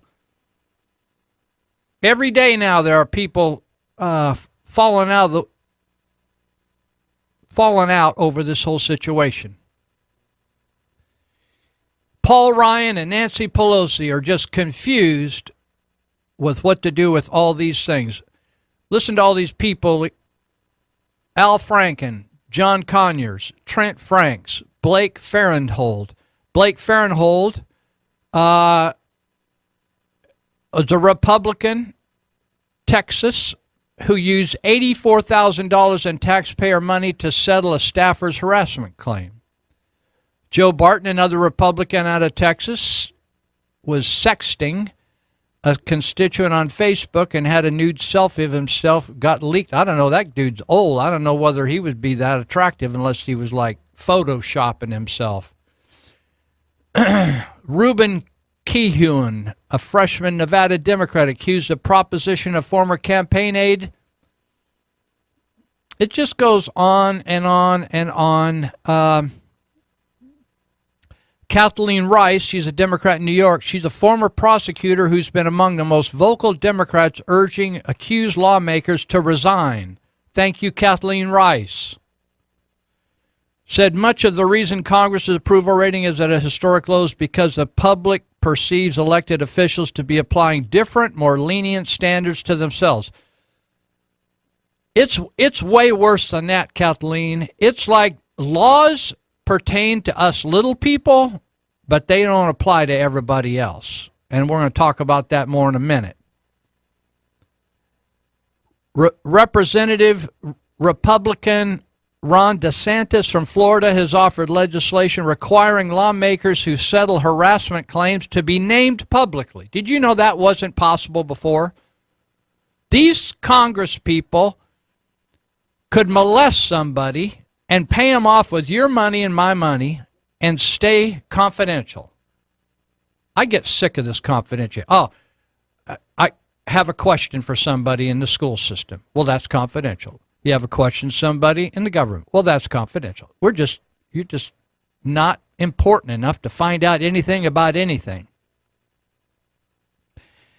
DeSantis would also like to insist upon whoever they've spent money on behalf of would have to pay back the Treasury. If the government gets sued, that the individual who did the bad deed would have to pay back the Treasury. Do you wonder why we're even having to talk about that? Doesn't that seem like it's just fair that if I was a legislator and I did something wrong and the government paid for me? Like, I'll give you an example. Let's give a local example. Carl Adams, district attorney and once president of, I believe, the District Attorneys Association in California. He led debate teams at Yuba City High School. He was an elder in his church at the Methodist Church. I think for 32 years or something like that, he served Sutter County. And so finally, he is accused of possibly burning down the house of a prostitute he had sex with after giving her immunity in a murder case where one of her clients was murdered. And with her testimony, she got another client sent to prison. So after that all happened, then, according to the prostitute, Carl Adams had sex with her. When he was interviewed by Jason Parker, who's now been kicked to the curb by the Sutter County DA for reasons we're not quite sure of yet, because it's not our business. When he was interviewed, when Jason Parker was a detective for Yuba City Police Department, Carl Adams, the district attorney of Sutter County, lied about his sexual interaction with the prostitute. When confronted with the fact that the prostitute didn't lie about it, then he kind of was caught. But then he lied to the Appeal Democrats, saying, I think Jason Parker just got his facts all screwed around. Now, I was talking before I just gave that introduction about Carl Adams, about people doing wrong things and then the county taxpayer having to pick up the tab for it. What had happened is Carl Adams was misappropriating funds, taking funds that should have been for certain things and using them for something else. Like victim witness funds were going to help the DA's office budget. And then drug abuse funds coming from the state were going to prosecute Robert Stark for political purposes. He was the auditor controller at that time, and they were trying to run him out of office, Carl Adams. So when a lady working in the victim's witness office confronted Jana McClung, who was the assistant to Carl Adams, that they were misusing victim witness funds, she said, oh, I'll take care of it, did nothing about it. So the employee for victim witness contacted the state of California, who provides the victim witness funds. They came in. And in the meantime, Carl Adams realized she contacted the state, and he fired her. She filed a suit against the county for sexual harassment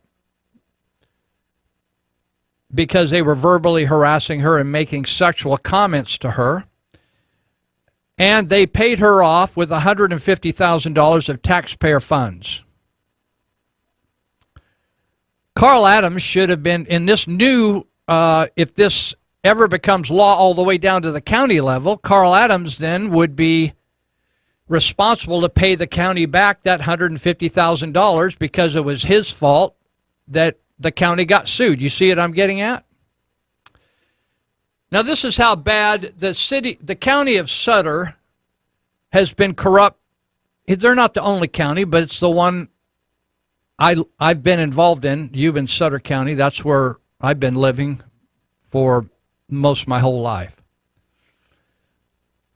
This Sutter County was so saturated with sexual improprieties. One day, a lady went to Carl, said she was going to be leaving his employment, and he said, why don't you leave me a pair of your panties on my desk? I want you to think about that statement. I've been I must say that I'm no prude, but I'd have never asked a lady for a pair of her panties to be put on my desk. Now, I don't know whether they teach that down there in law school. I'm not quite sure where you get that, where you are talking to somebody other than your spouse and you ask them for some of their undergarments. Or you send, from what I'm told by people inside that office, sleazy sexual emails around. That seemed to be okay in Sutter County. And it may be okay with some because they got some glee out of it and they were having group sex in that office. But they were also people that were afraid because they had kids at home that they were supporting and putting through school, and they had house payments, and they knew that if they stood up for what really was right, that a bunch of wrong would be done to them and that they would get fired. And there's a lot of evidence that that would happen because whistleblowers tend to get fired and lose their job, just like Elizabeth Pollard lost her job because she said that taxpayer money was being misused by Carl Adams. She lost her job. She won the lawsuit, but she lost her job. And many times you lose your reputation because people don't want to take a chance on hiring you. So in the county of Sutter, do you think that the supervisors did a thing about it? I've had many discussions with county supervisors on why they didn't do anything about it. I have some ideas. They have some excuses. I have some ideas. They wanted the power. They didn't want to mess with Carl Adams because he had political power. They wanted his votes. You wonder, Assemblyman James Gallagher was on the board when this all happened. Didn't say a thing about it. You just wonder how many people had things to protect in this whole situation. It's been rumored for years, and it's become pretty obvious to many people that there's been accusations against Jim Whitaker, the supervisor for Sutter County. Jim's dad, Roy Whitaker, was sheriff for many years, I think 17 years, before he was defeated by a lieutenant with the Yuba City Police Department, then Art Brandwood. Sheriff Whitaker, Roy Whitaker, brought and endorsed and got Carl Adams elected in the beginning, and Carl Adams was indebted to Roy Whitaker. And so if anything ever happened with anything to do with Roy Whitaker, including Jim Whitaker, his son, Carl Adams would not prosecute him. So there was a situation where a girl at Yuba City High School accused Jim Whitaker and went to the principal, Bill Highland, and accused Jim Whitaker of grabbing her, groping her. Same thing that's happening at the federal level with people like Franken and others, feeling they have a right to do that. And so Bill Highland did not do anything about it. He's a mandated reporter. But you know, when you're in position of authority, you can ignore the law. Did you know that? It happens all the time. Just make up rules for yourself. And so, as a teacher at the high school, this girl accused him, Whitaker, of groping her, and Highland, according to the parents, discouraged them, said, "Oh, you know, we don't want to do anything about it. It's going to be hard on your girl here on the campus." What would you do if you were a parent? So they went to the district attorney, Carl Adams, who was beholden to the sheriff at that time, Roy Whitaker. And so he said, "Oh, well, we don't want to do anything about this. It's going to, probably wouldn't work out for you anyway." And basically shut the family down.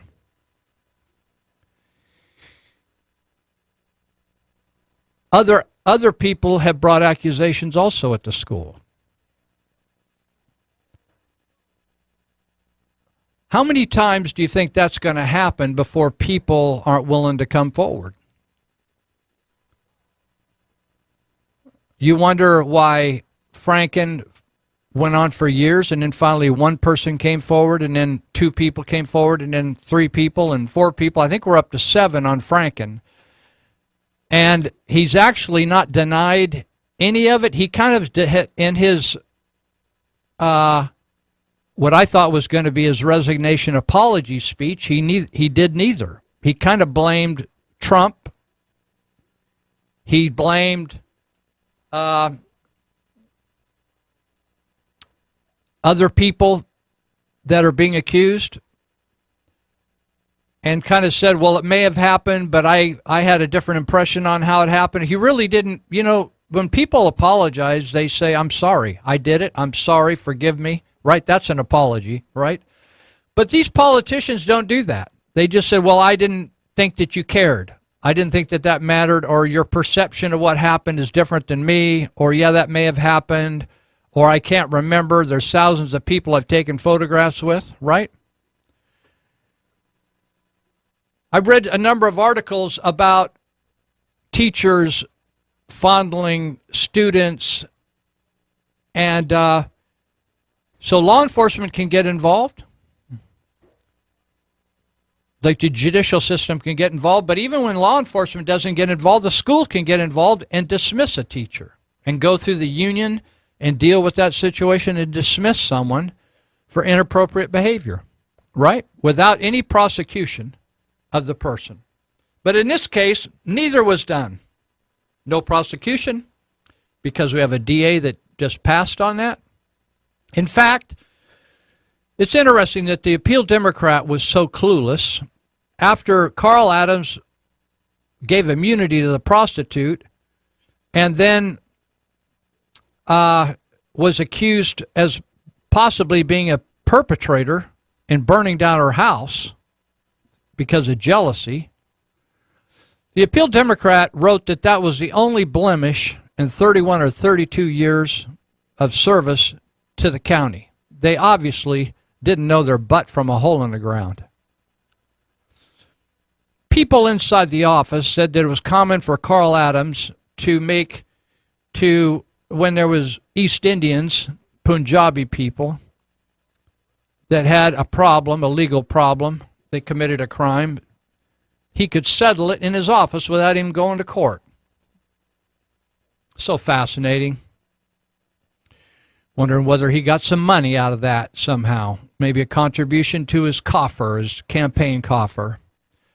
One day I called Carl Adams. I was running a drug rehab, and we had our first graduate who was a methamphetamine gal whose kids were in foster care, so she owed back child support.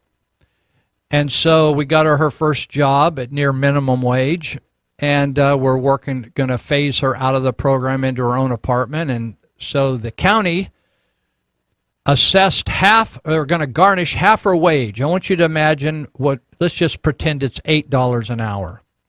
And so they were going to let her try to live on $4 an hour. So I knew Carl Adams. I used to coach soccer in the same league he did. We knew each other. We had kids the same age. So I called him on the phone, and I said, hey, Carl, because I thought, you know how you assume some people think the same way you do about stuff? And I thought, well, he's a Christian guy, goes to church. I'm sure he has compassion on people that are trapped in addiction. And so this gal's finally clean, been doing good for a year, and going to make amends. So I called him and said, well, Carl, I said, hey, I was wondering if we could get together and sort out a budget for this woman and have her pay back some of the money, but have enough to live on, et cetera, et cetera. And he said, no. He said, we don't do it that way. I said, well, how do you do it? I'm new to all this. I'm not an attorney. He said, you have to go to court. She has to go to court, and she'll have to fight that taking half all her money, minimum wage. I thought, really, Carl? I mean, why not just save all that cost? It costs money to go to court. It costs your attorney time, costs the judge time, costs all the paperwork. Can't we just sit down and work out a budget and just give it to the court to bless it? I know you can do that in a divorce, for instance. He said, no, you got to do it this way. So we went out And I found an attorney to represent her for no cost. And when Carl found out this guy was a good attorney and was going to actually make a case of it, he called me, and this is when I answered the phone one day. I didn't know who was calling. I said, "Hi, Lou Benninger, Trauma Intervention Program." He said, "I'm going to kick your ass." That was the first question. I said, "Carl, why would you say something like that to me? I'm going to kick your ass." The district attorney of Sutter County. I said, "Why would you say it?" He said, "Well, you got an attorney and all that." I said, "Carl, you told me to do that." You know something, people?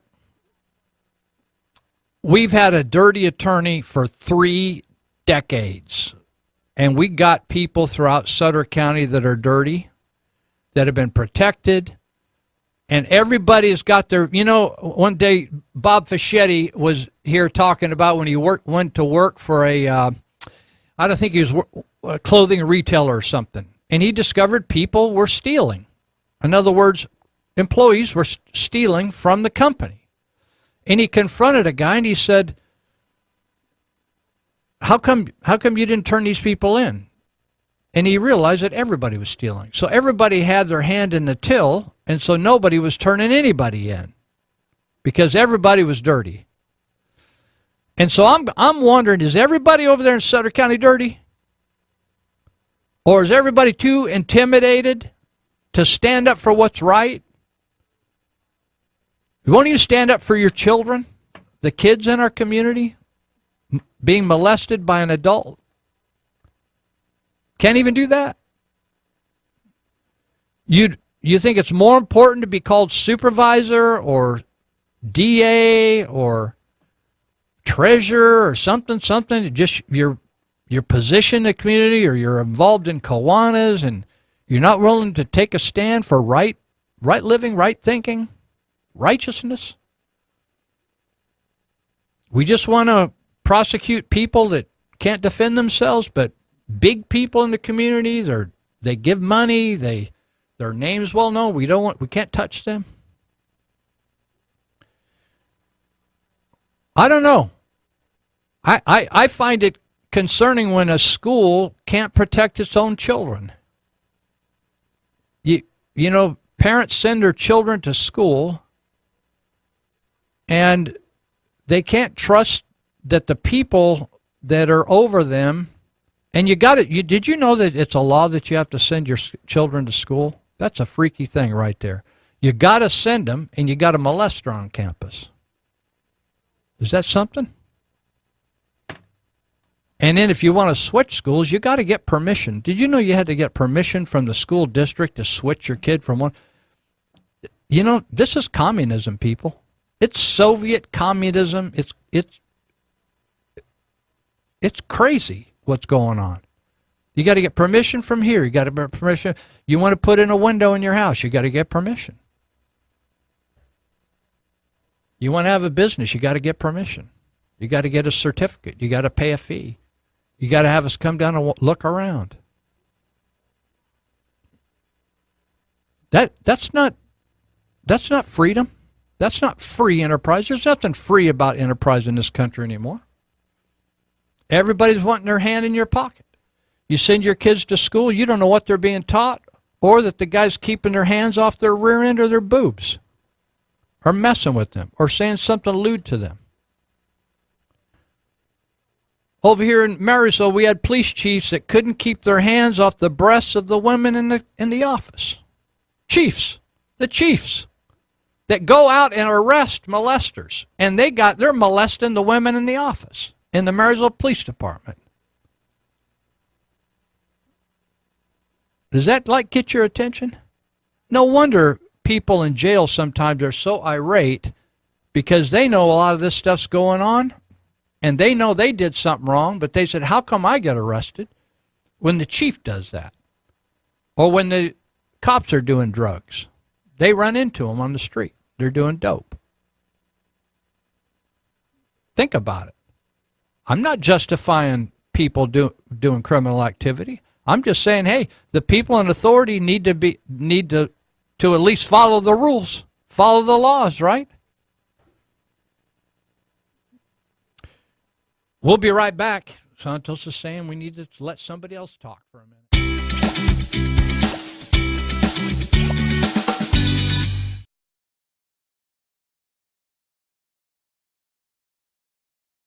This is the 30th anniversary week of the Tawana Brawley hoax, but you're not going to hear much about it in the liberal media. Mainstream journalists, after all, helped stoke hysteria about the infamous 1987 fake rape and kidnap crime, and they helped enable the toxic career of race-hustling hate preacher Al Sharpton, who lied his way all the way to the top. I was a senior in high school, and I'll never forget the details. Then 15-year-old Tawana Brawley was a New York teenager who went missing for 4 days and then was discovered on a roadside, mysteriously wrapped in a garbage bag, smeared with manure, branded with the N-word, KKK, and the word bitch scrawled in charcoal across her body. She blamed a group of white men for raping and kidnapping her.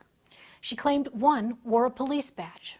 Sharpton and 2 other lawyer vultures targeted local county prosecutor Steve Pagonis as one of the attackers. They raised their fists, marched in the streets, cursed law enforcement, and scooped up reward money and donations. It all unraveled after a grand jury investigation, which Brawley refused to participate in, uncovered the elaborate hoax. Nearly 200 witnesses were interviewed and 6,000 pages of testimony amassed. Brawley had been in trouble with her parents. Witnesses said she was never missing, but instead was visiting a boyfriend in jail and then attended a party when she supposedly disappeared. Evidence pointed to Brawley herself scrawling the epithets on her own body. Despite claiming brutal rape and sodomy by 6 men over 4 days, there was 0 forensic evidence that she was raped. Brawley and her family refused to participate in the grand jury investigation, as I pointed out. Sharpton and his fellow clowns Vernon Mason and Alton Maddox repeatedly promised proof of Tawana's tall tales, but their witnesses bailed. One of their own paid experts concluded that her appearance when she was found was consistent, quote, with self-infliction and a false allegation. A neighbor testified she saw Brawley climb into the garbage bag and lie down. Brawley skipped the legal and investigative proceedings, which concluded that the whole thing was a hoax, and instead she intended a protest rally. Years after Steve Pagonis won his defamation lawsuits against Brawley and her band of fabricators, Brawley was still insisting she was a victim, still scooping up awards and accolades, and still stiffing Pagonis of his settlement. Brawley changed her name and now works as a nurse in Virginia, defiantly fighting Pagonis' quest for justice every step of the way. Tawana and her tawdry team told rape lies and racial lies. They ruined lives, and they got away with it. So, what has America learned over the last 30 years? Nothing. New race and rape hoaxes are routinely perpetuated by grifters, attention seekers, and the agenda-driven media with no consequences. Just last month, a black Air Force Academy cadet admitted he faked racist epithets in his dorm to get out of trouble for other misconduct. The Academy had initially jumped to condemn racism and televised a top official's sanctimonious speech to the student body without having all the facts. They are protecting the hoaxer's identity and swept the incident under the rug. Then there's the black man who lied about being a student at Kansas State University and vandalized his own car with the N-word and death threats for public attention. Prosecutors declined to press charges a few weeks ago. Until the criminal justice system gets serious about prosecuting lying about crime as the serious crime that it is, we're in for another 30 years of Tawana Brawley's and Al Sharpton's dividing America and profiting from deceit. All right. You remember when Barack Obama was elected, he came in right at the crash of our economy. Lots of problems. Remember at the tail end of the Bush years. And but during the 8 years that Obama served, the gross domestic product, which if you're unfamiliar with that term, it just means the amount of goods and services that was actually produced, things you wear, things you drive, things you eat, mechanisms we use to make life work. All those things together is gross domestic product. That was very small percentage every month. And they always keep track of the amount of jobs, and they always inflated those under Obama. They would never count the people that had quit looking for jobs when they count up the unemployed. So they always inflated and made it look as good as possible. But now since Donald Trump has taken over, let me just back up and say before Trump, there was actually an effort to shut down a lot of industries which employed hundreds of thousands of people. For instance, the coal industry, anything to do with fossil fuels. So any oil exploration that was wanting to be done on federal lands, permits were routinely declined because they weren't going to let oil rigs search for oil or drill oil on federal lands. So any of that exploration had to be done on private property or state property, which it was and continued to flourish. But the Obama administration did what they could to shut down mining, whether it was coal mining or mineral mining, gold, silver, copper, et cetera, and a lot of other types of industries that they didn't like. So I want to play you a clip here.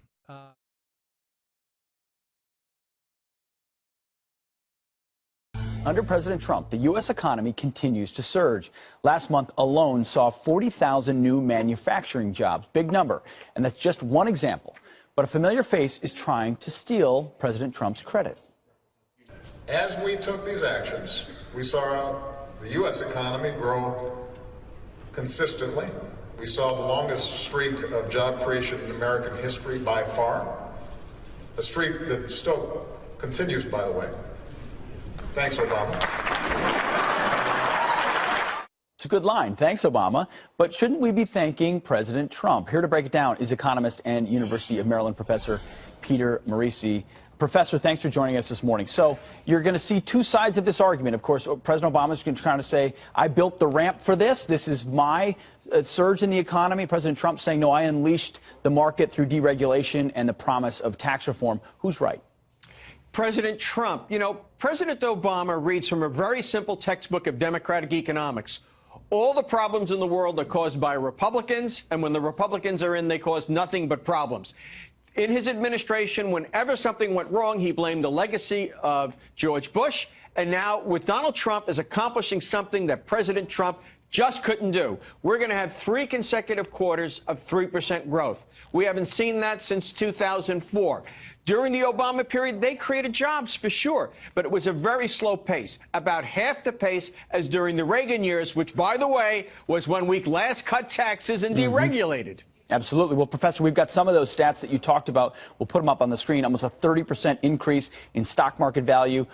As you mentioned, over 3% GDP growth in the last 2 quarters. Unemployment rate down to 4.1%, which is a 17-year low. So a thought exercise here is, would these things be happening if it was President Hillary Clinton right now? She would have continued the policies of her predecessor, Barack Obama. Instead, we have President Trump. So would we be seeing this growth with a different president?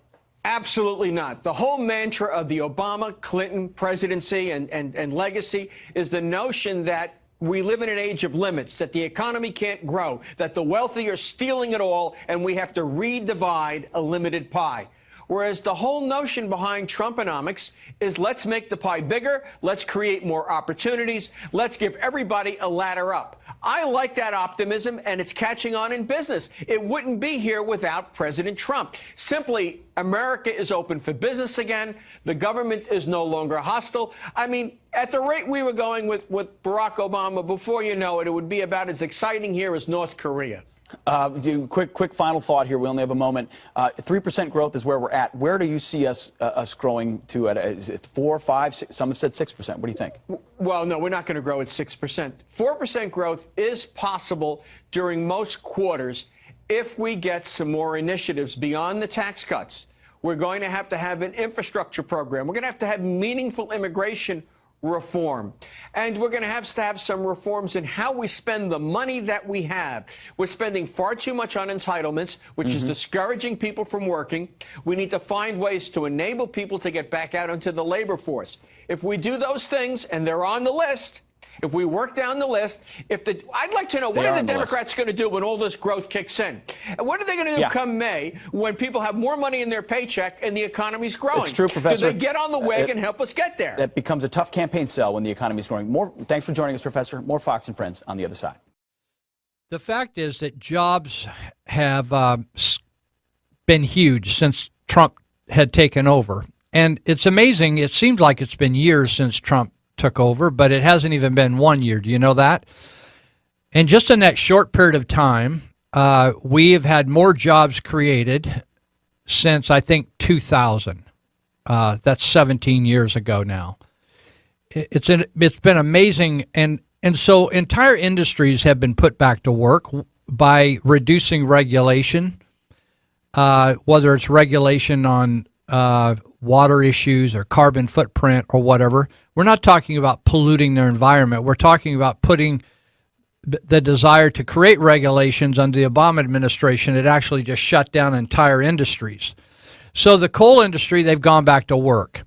And so, but recently in the clip that I had was, it was a Fox clip that interviewed an economist that explained whether or not, for instance, recently Obama is taking credit for all the jobs created under Trump, suggesting that he ramped up these jobs and created them.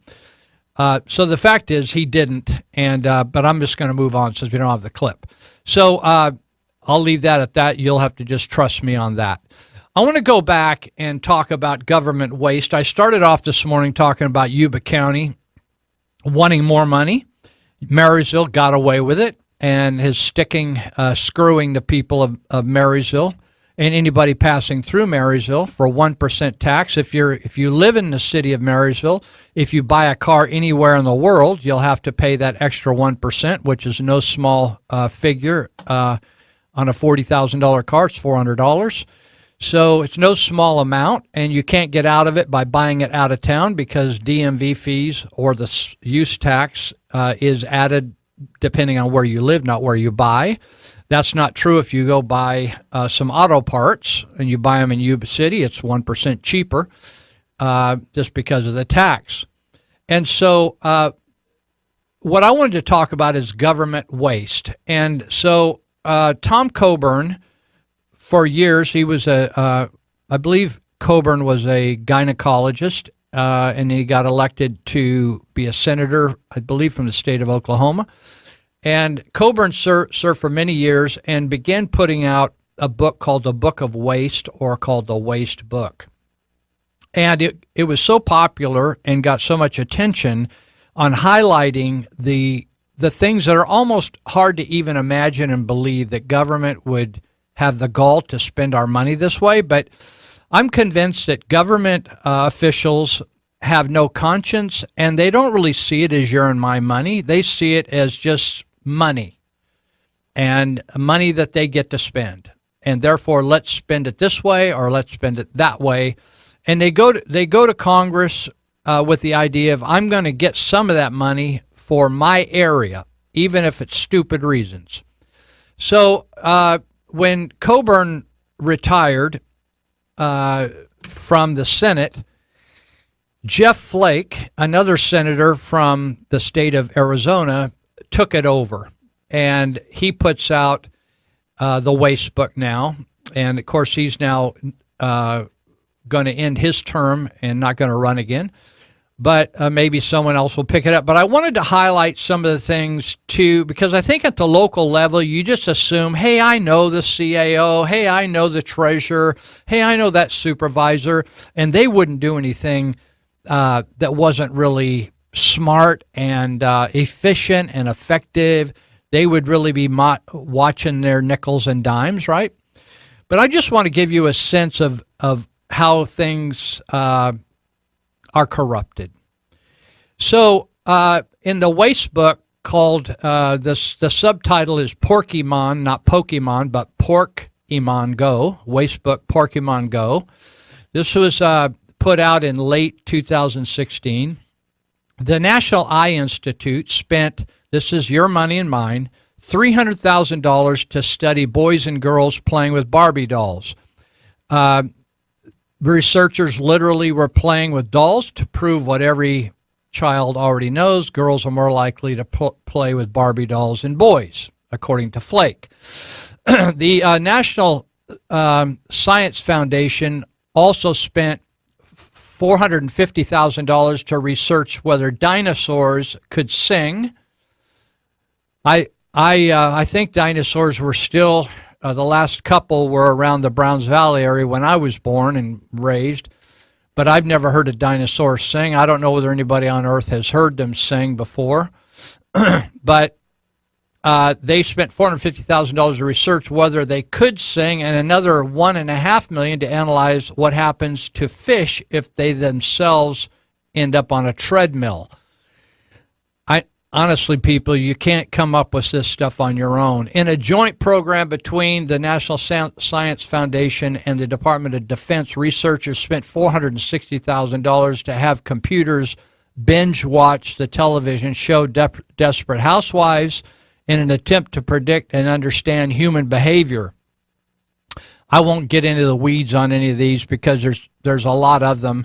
I just want to cover an overview to give you a sense of how far we have totally lost our mind. The Internal Revenue Service issued a statement saying that we strongly disagree with the IRS wasting taxpayers' dollars. Did you see that? The IRS issued a statement saying we disagree with our own organization wasting taxpayer dollars. Yet the agency spent $12 million on an unused email archiving service. And do you remember the Lois Lerner being investigated before the Justice Committee in Congress and her taking the Fifth Amendment, saying she didn't want to testify, and then Koskinen, the head of the IRS, saying they lost, all those email hard drives were lost, and eventually they were all found. You remember all that? Well, the agency spent $12 million on an unused email archiving service beginning in June 2014 because it failed to ever install the activation software. In other words, they bought it all and never did install it. Flake also classified as a waste the funds spent on public relations and advertising. You know, government spends money to promote, just like right now, Robert Bendorf at the County of Yuba and Walter Munchheimer, the city administrator of Marysville, they are doing public relations and advertising to convince you that they've really been great administrators and to give them more money. So Flake said $1.4 billion with a B was spent on public relations and advertising. Despite the high cost of these efforts, he said it didn't do much good. Only 32% of Americans surveyed expressed a favorable impression of federal government. In other words, they were federal government spends money touting themselves like we're really good people. You ought to like us. We do a great job here. We're working for you. You ever see those PG&E ads on the internet when you're searching the internet? You want to look at a video or something like that on YouTube, and you'll have to watch a PG&E ad saying how they're keeping you safe and stuff. When they blew up people down in San Bruno, they just blew up somebody over here on George Washington Boulevard because of a bad gas leak, and they may be even attached to some of these fires in California, but they constantly have these cool people like from Sacramento or Auburn. They're all regionally sensitive, so you see people that you might even know. They're saying, oh, that's right up the road in Auburn, and how wonderful they are, shows how much they love PG&E and all that. Anyway, same thing with government. So they take your money and they spend it to convince you that they're wonderful. So let me just give you a quick overview of things that the Pokemon Waste Book. So They spent $1.7 million for a comedy club starring holograms of dead comedians. They spent $74 million for a program that allows taxpayer-backed loans to be repaid with peanuts. Literally peanuts. In other words, if you're a peanut grower, I guess you could just give a product back instead of money, right? And then they'll go give the product away or make peanut butter out of it. The government. $1.5 million went to test the endurance of a fish on a treadmill, as I mentioned earlier. $5 million went to study the partying habits of fraternities and sororities. I did that one. $3.5 million to learn why people are afraid of going to the dentist. I could tell them that. $817,000 to study monkey drool, D-R-O-O-L, drool. $3.4 million for hamster cage fight matches. Not quite sure what the conclusion to that matter would have been. $300,000 to study if girls and boys spend more time playing with Barbie dolls. I mentioned that earlier. $450,000 to determine if dinosaurs could sing, and $12 million for an IRS unused email service. Now, that's just the highlights. This is a 200-page book. 200 pages of your money. I want you to think about that. When your money, like right now, they just passed a tax reform act with quotes around reform. Have you know, it shouldn't be, let's see, is it January or February, you'll get your 1040 book or something like that. Maybe they don't even send books out anymore. We were going to go all electronic, but the last time they were sending books out, that book was about 3/8 of an inch thick, more than 1/4 of an inch. It wasn't a 1/2 inch. So complicated. All gimmicked, right? Well, if you do this, then you can deduct this. Well, if you do this and you don't make over this amount, then you can deduct. Just total complication and crazy foolishness to just file your taxes. Oh, let me give you these final ones, and then I'll let you look up the waste book. It's actually online, the entire book. You can download it, and you can read the whole book. Let me just check something out here, and then I want to... Let me just explain. This is incredible. Remember the Ebola outbreak? Remember Obama? He was flying Ebola-infected people to the United States. He just did that to irritate you, right? Because they could have treated him anywhere. But they actually flew people, and you remember the gal that got sick from... it was a Vietnamese nurse in, was it Texas or somewhere, some state. She was taking care of this guy that they flew in from some Ebola-infested nation, maybe Liberia or something like that. And she got sick. And then she sued the hospital. But during the 2014 Ebola outbreak, the director of the National Institutes of Health stated in an interview that if we had just not gone through a 10-year slide in research support, right, all these people mooching off the government, we probably would have had a vaccine for Ebola. Did you know that? In other words, he was complaining that they didn't get enough money from the government. Well, following that claim, Jeff Flake, current senior senator from Arizona, and the chairman of the Senate Foreign Relations Committee on Africa and Global Health, he began to do a little investigation on that comment from that guy, blaming that they didn't get enough money or they would have had an Ebola vaccine.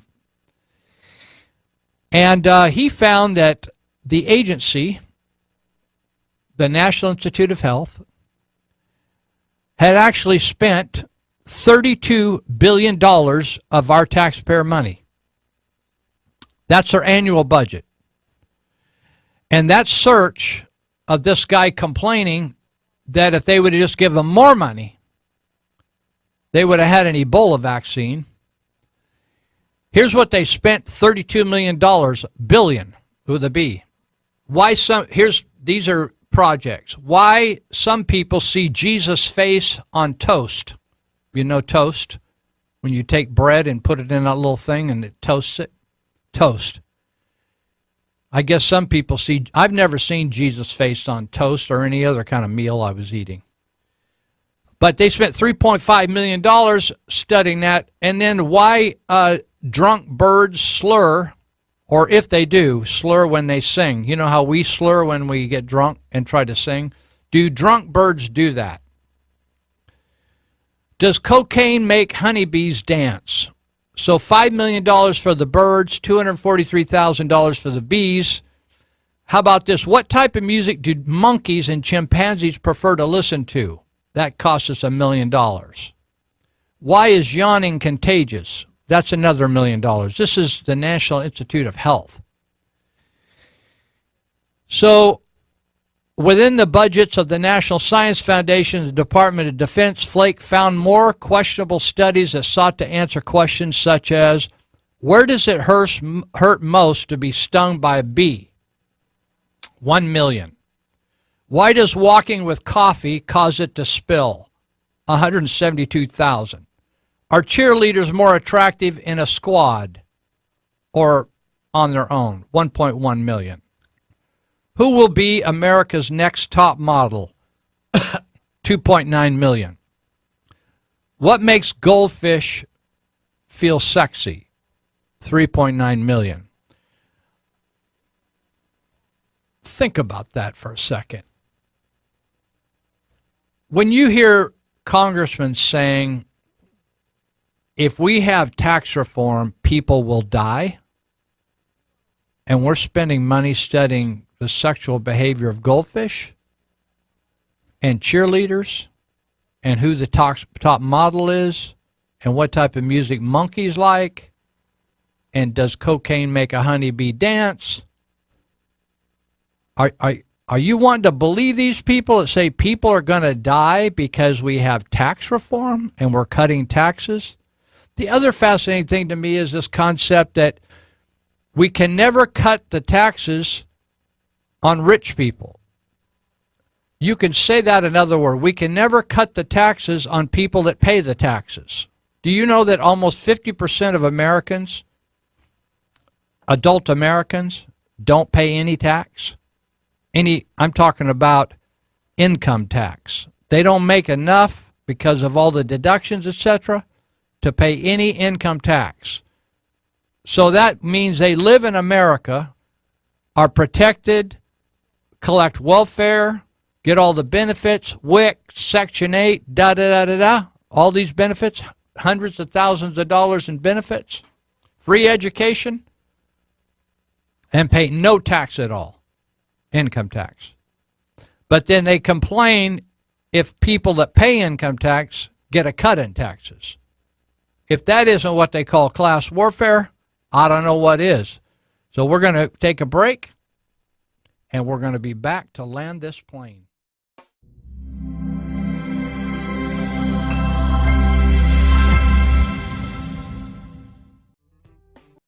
Do you want a good California governor who will veto bad bills? I'm Randy Thomason with your SaveCalifornia.com Minute.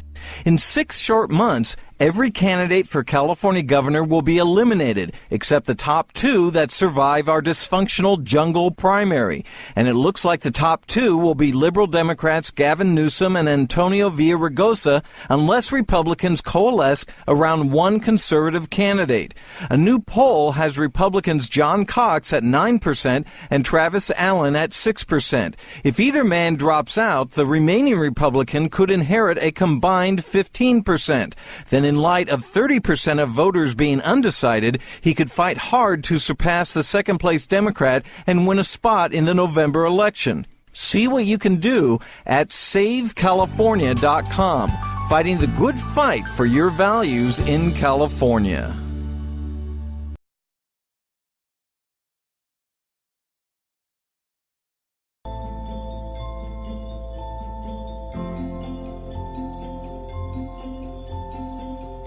It's my tremendous honor to finally wish America and the world a very Merry Christmas. From the earliest days of our nation, Americans have known Christmas as a time for prayer and worship, for gratitude and goodwill, for peace and renewal. For Christians, this is a holy season, the celebration of the birth of our Lord and Savior Jesus Christ.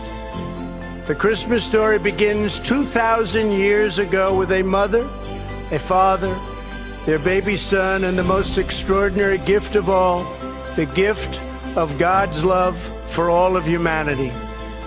Whatever our beliefs, we know that the birth of Jesus Christ and the story of this incredible life forever changed the course of human history.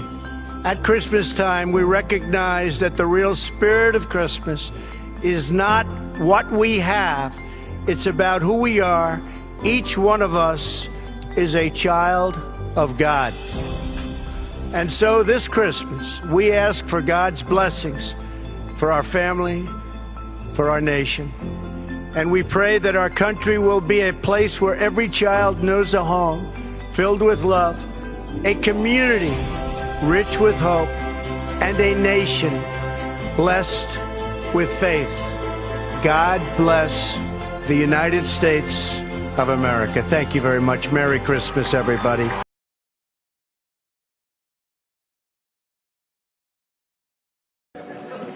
Christmas is, well, it's about the best time of the whole year. You walk down the streets even for weeks before Christmas comes. And there's lights hanging up, green ones and red ones. Sometimes there's snow, and everybody's hustling someplace. But they don't hustle around Christmas time like they usually do. You know, they're a little more friendly. They bump into you, they laugh, and they say, "Pardon me," and "Merry Christmas." Especially when it gets real close to Christmas night. Everybody's walking home. You can hardly hear a sound. Bells are ringing, kids are singing, snow is coming down. And boy, what a pleasure it is to think that you got someplace to go to. And the place that you're going to has somebody in it that you really love. Someone you're nuts about. Merry Christmas.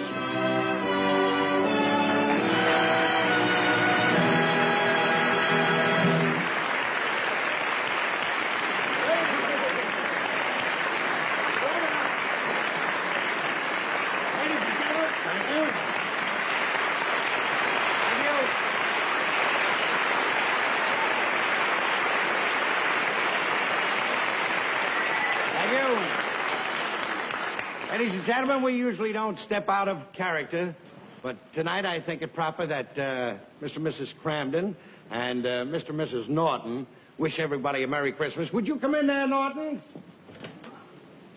There they are.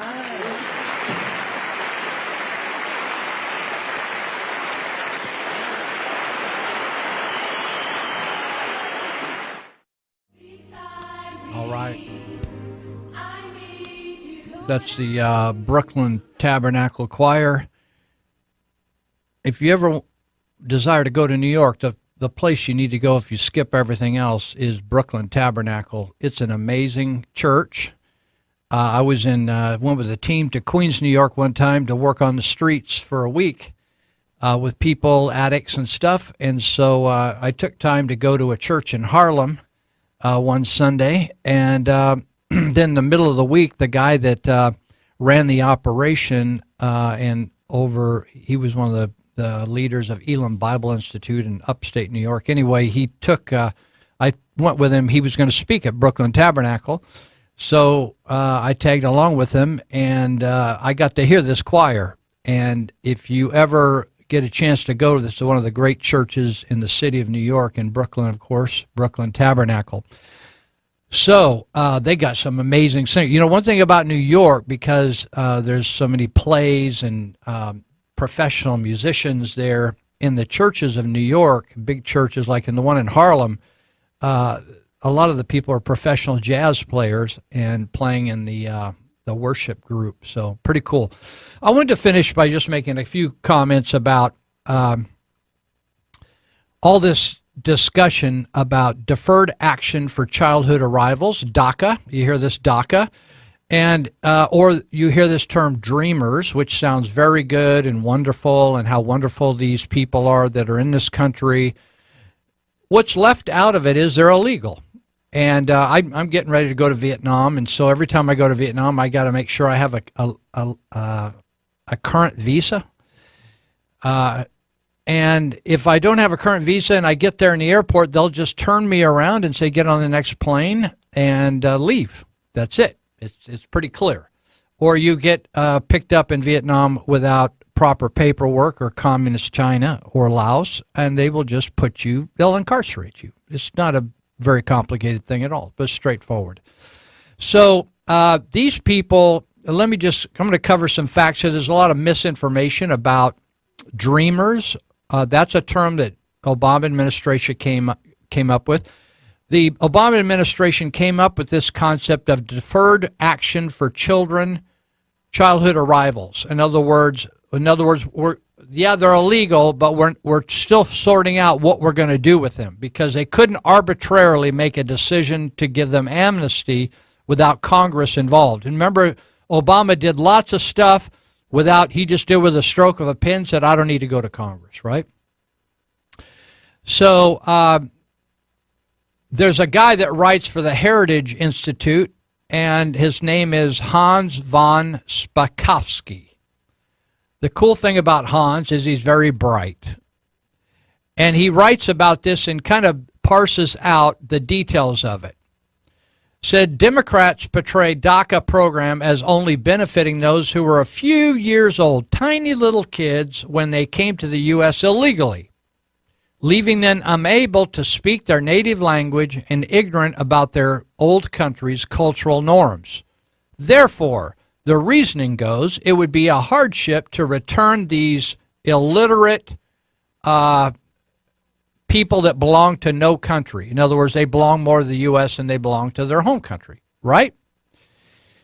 Obama himself gave this rationale when he and the DACA beneficiaries were brought to this country by their parents as infants. Remember, he used the term infants. And he says they face deportation to a country that they know nothing about. This is an exact quote from Obama. And with a language they can't even speak. I feel so bad for them. Well, Spakovsky says, while this may be true of a very small portion of this population, it certainly is not true of all of the aliens who received administration amnesty. In other words, under the DACA concept, a lot of people got amnesty and they didn't fit into this bracket. In fact, illegal aliens were eligible to be DACA people as long as they came to the U.S. before their 16th birthday. So they weren't just like toddlers being packed in on mom's back. They were 15-year-old toddlers, 15-year-olds plus 11 months toddlers. And as long as they were under 31 years of age of June 15, 2012. So if people came in before their 16th birthday, and as of June 15, 2012, they were still under 31 years of age. Those are not little kids. They could file for DACA. Now, right out here at Yuba College, they're giving people DACA exemptions. They pay. You and I are paying for their tuition, and then they're actually paying for them to pay DACA application fees, permit fees, which cost about $450 a piece, right? We're paying it out of you and my money that we, if you own property in Yuba and Sutter or Colusa or Butte counties or anybody that's paying bonds to Yuba College, you're paying part of your bonds for DACA kids.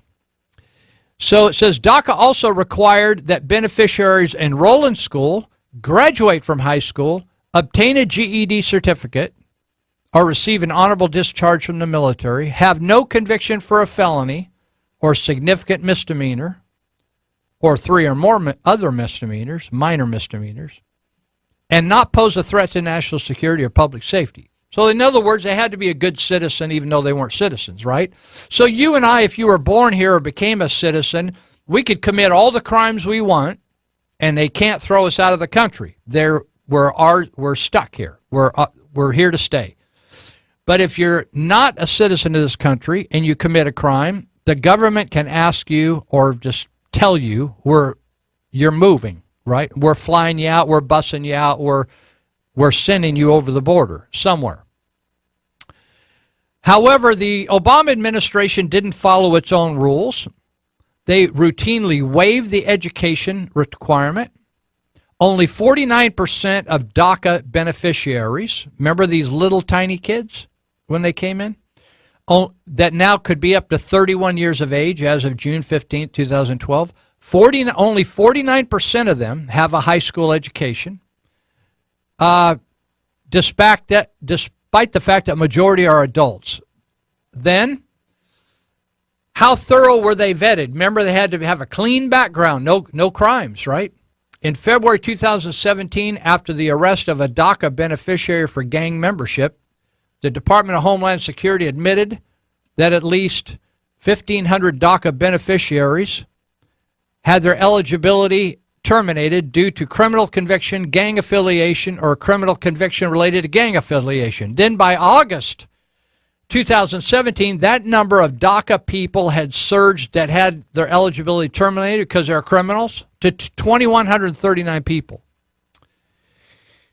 Additionally, DACA only excluded individuals for convictions. In other words, they could have committed crimes but didn't actually proceed to a conviction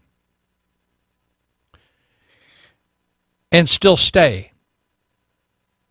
DACA had no requirement of English fluency either. In fact, the original application requested applicants to answer whether the form had been read to the alien by a translator in a language in which the applicant is fluent. If you're going to apply to be DACA, I thought you had to speak English. But obviously that didn't count. So you see, what the government tells you isn't always the facts. Just like we were talking about earlier today about financing and budget and whether they're out of money. The Center for Immigration Studies estimates that perhaps 24% of DACA-eligible population fall into the functionally illiterate category, and another 46% have only basic English ability.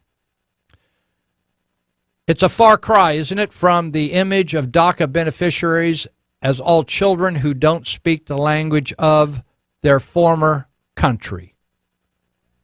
Did they speak any language? They couldn't speak English. They couldn't speak Spanish or some other language. What'd they speak? We just got lied to by the Obama administration. The other thing, if you've been hearing about these chain migration, let me help you with this. The average immigrant has sponsored 3.45 additional immigrants. But for DACA beneficiaries, that number is likely to be much higher. That's because, according to analysis by the Department of Homeland Security, 76% of DACA beneficiaries were from Mexico.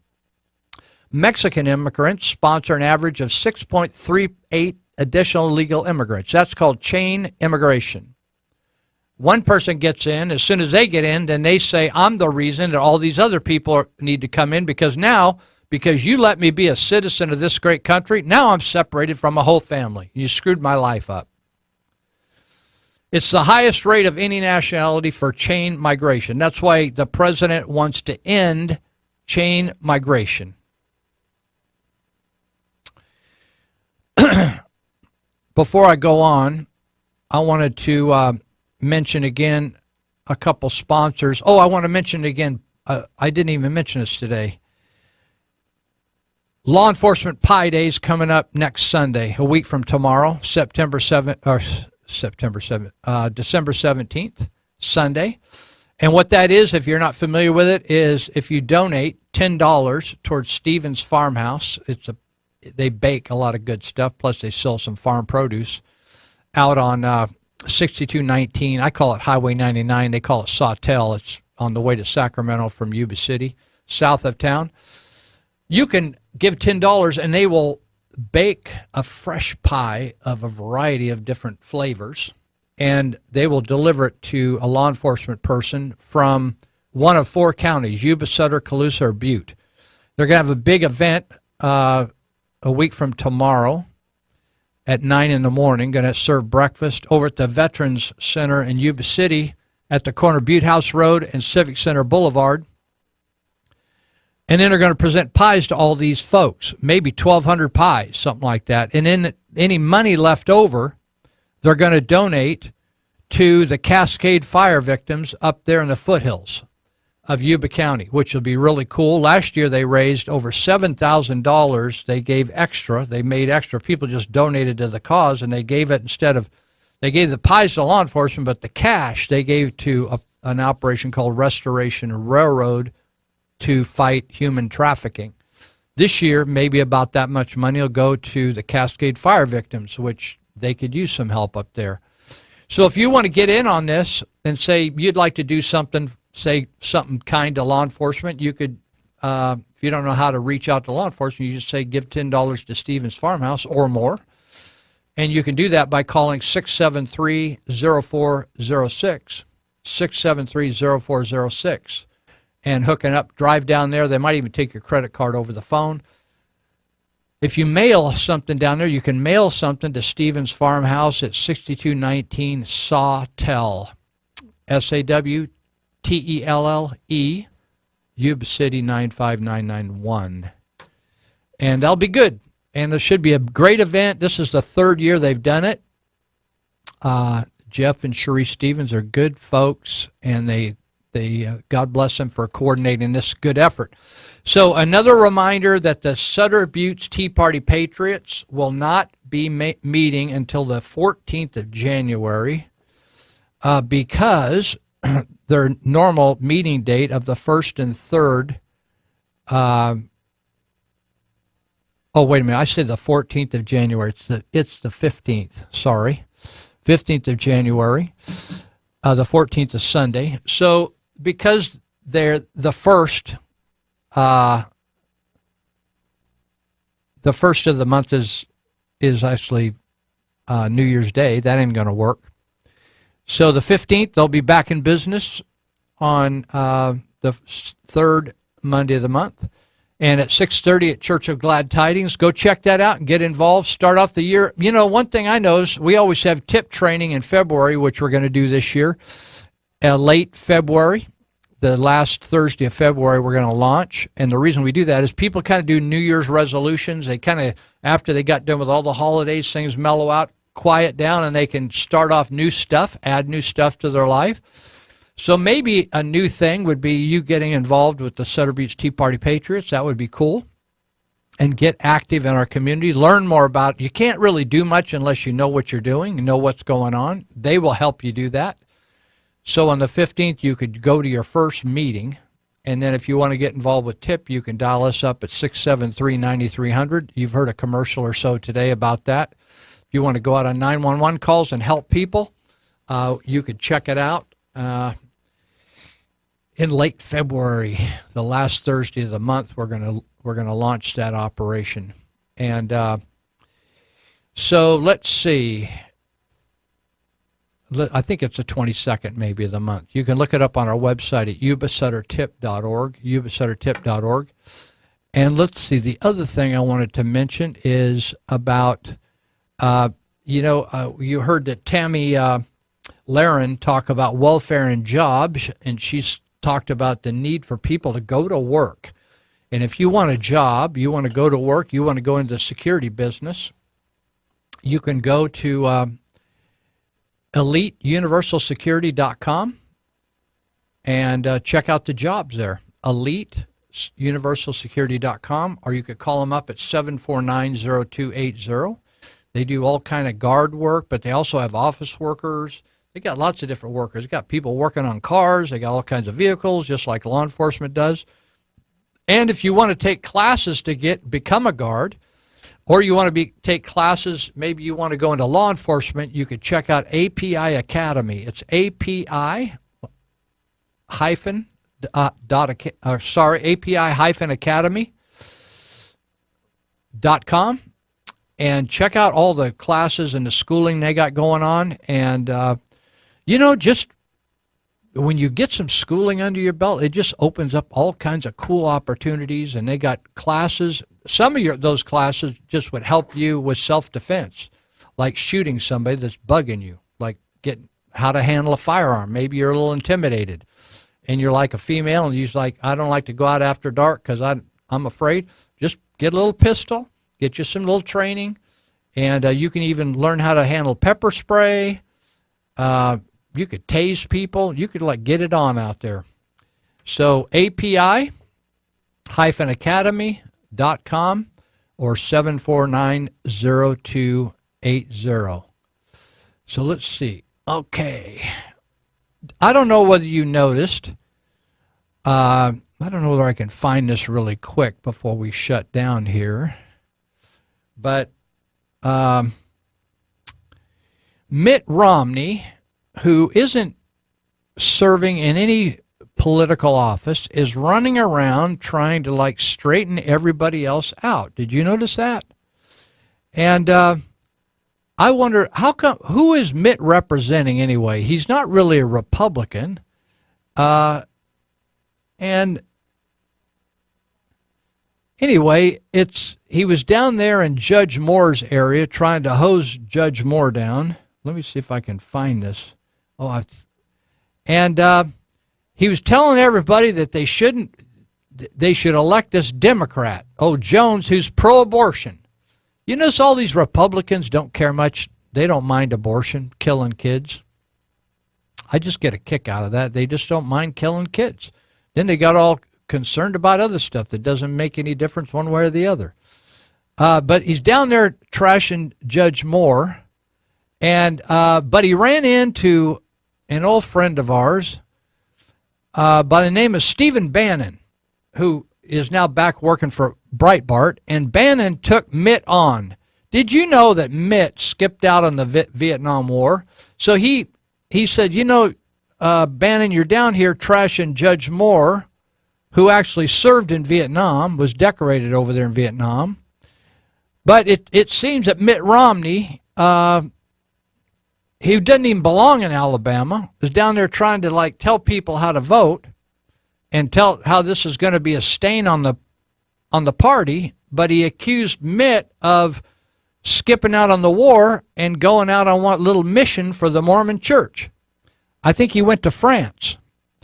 And so Bannon reminded Mitt that Judge Moore is a graduate of the United States Military Academy at West Point, served the country in one of the toughest wars ever fought in Vietnam, and talked about what honor and integrity really was. And so then he said Mitt got a college deferment. And then, did you know Mitt had 5 sons? 5. He's got a big family, Mitt. But not one of those had time to serve in the military. Did you know that? And so that's kind of he said, he talked about having over 50,000 lost in Vietnam, and then we had 7,000 dead in Iraq and Afghanistan, 52,000 casualties. But not a Romney was out there risking their life, but Judge Moore was.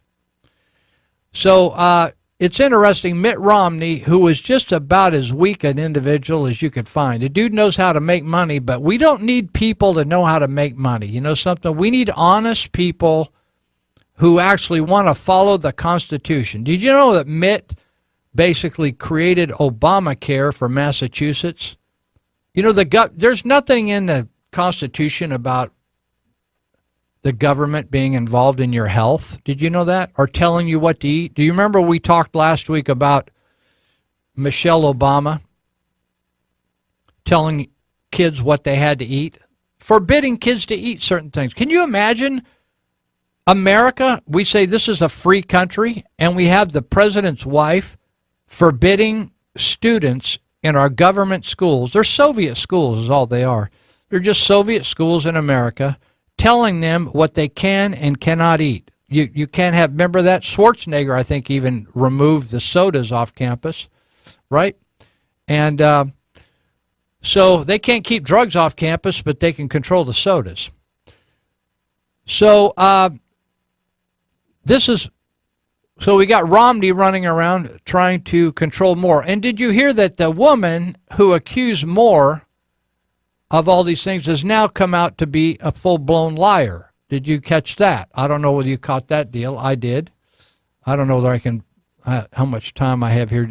I got 3 minutes. Okay. Honestly, they forged that. You remember the yearbook that Gloria Allred showed up with this woman and showed Moore's hand You know how you sign yearbooks when maybe you signed a yearbook, maybe you didn't. When I got out of school, some people said, will you sign my yearbook or make a comment in my yearbook? So somehow Moore signed her yearbook, but he really didn't, and he signed it as DA, but he wasn't the DA, and she forged his signature. And in other words, the woman is a liar, and so is Gloria Allred.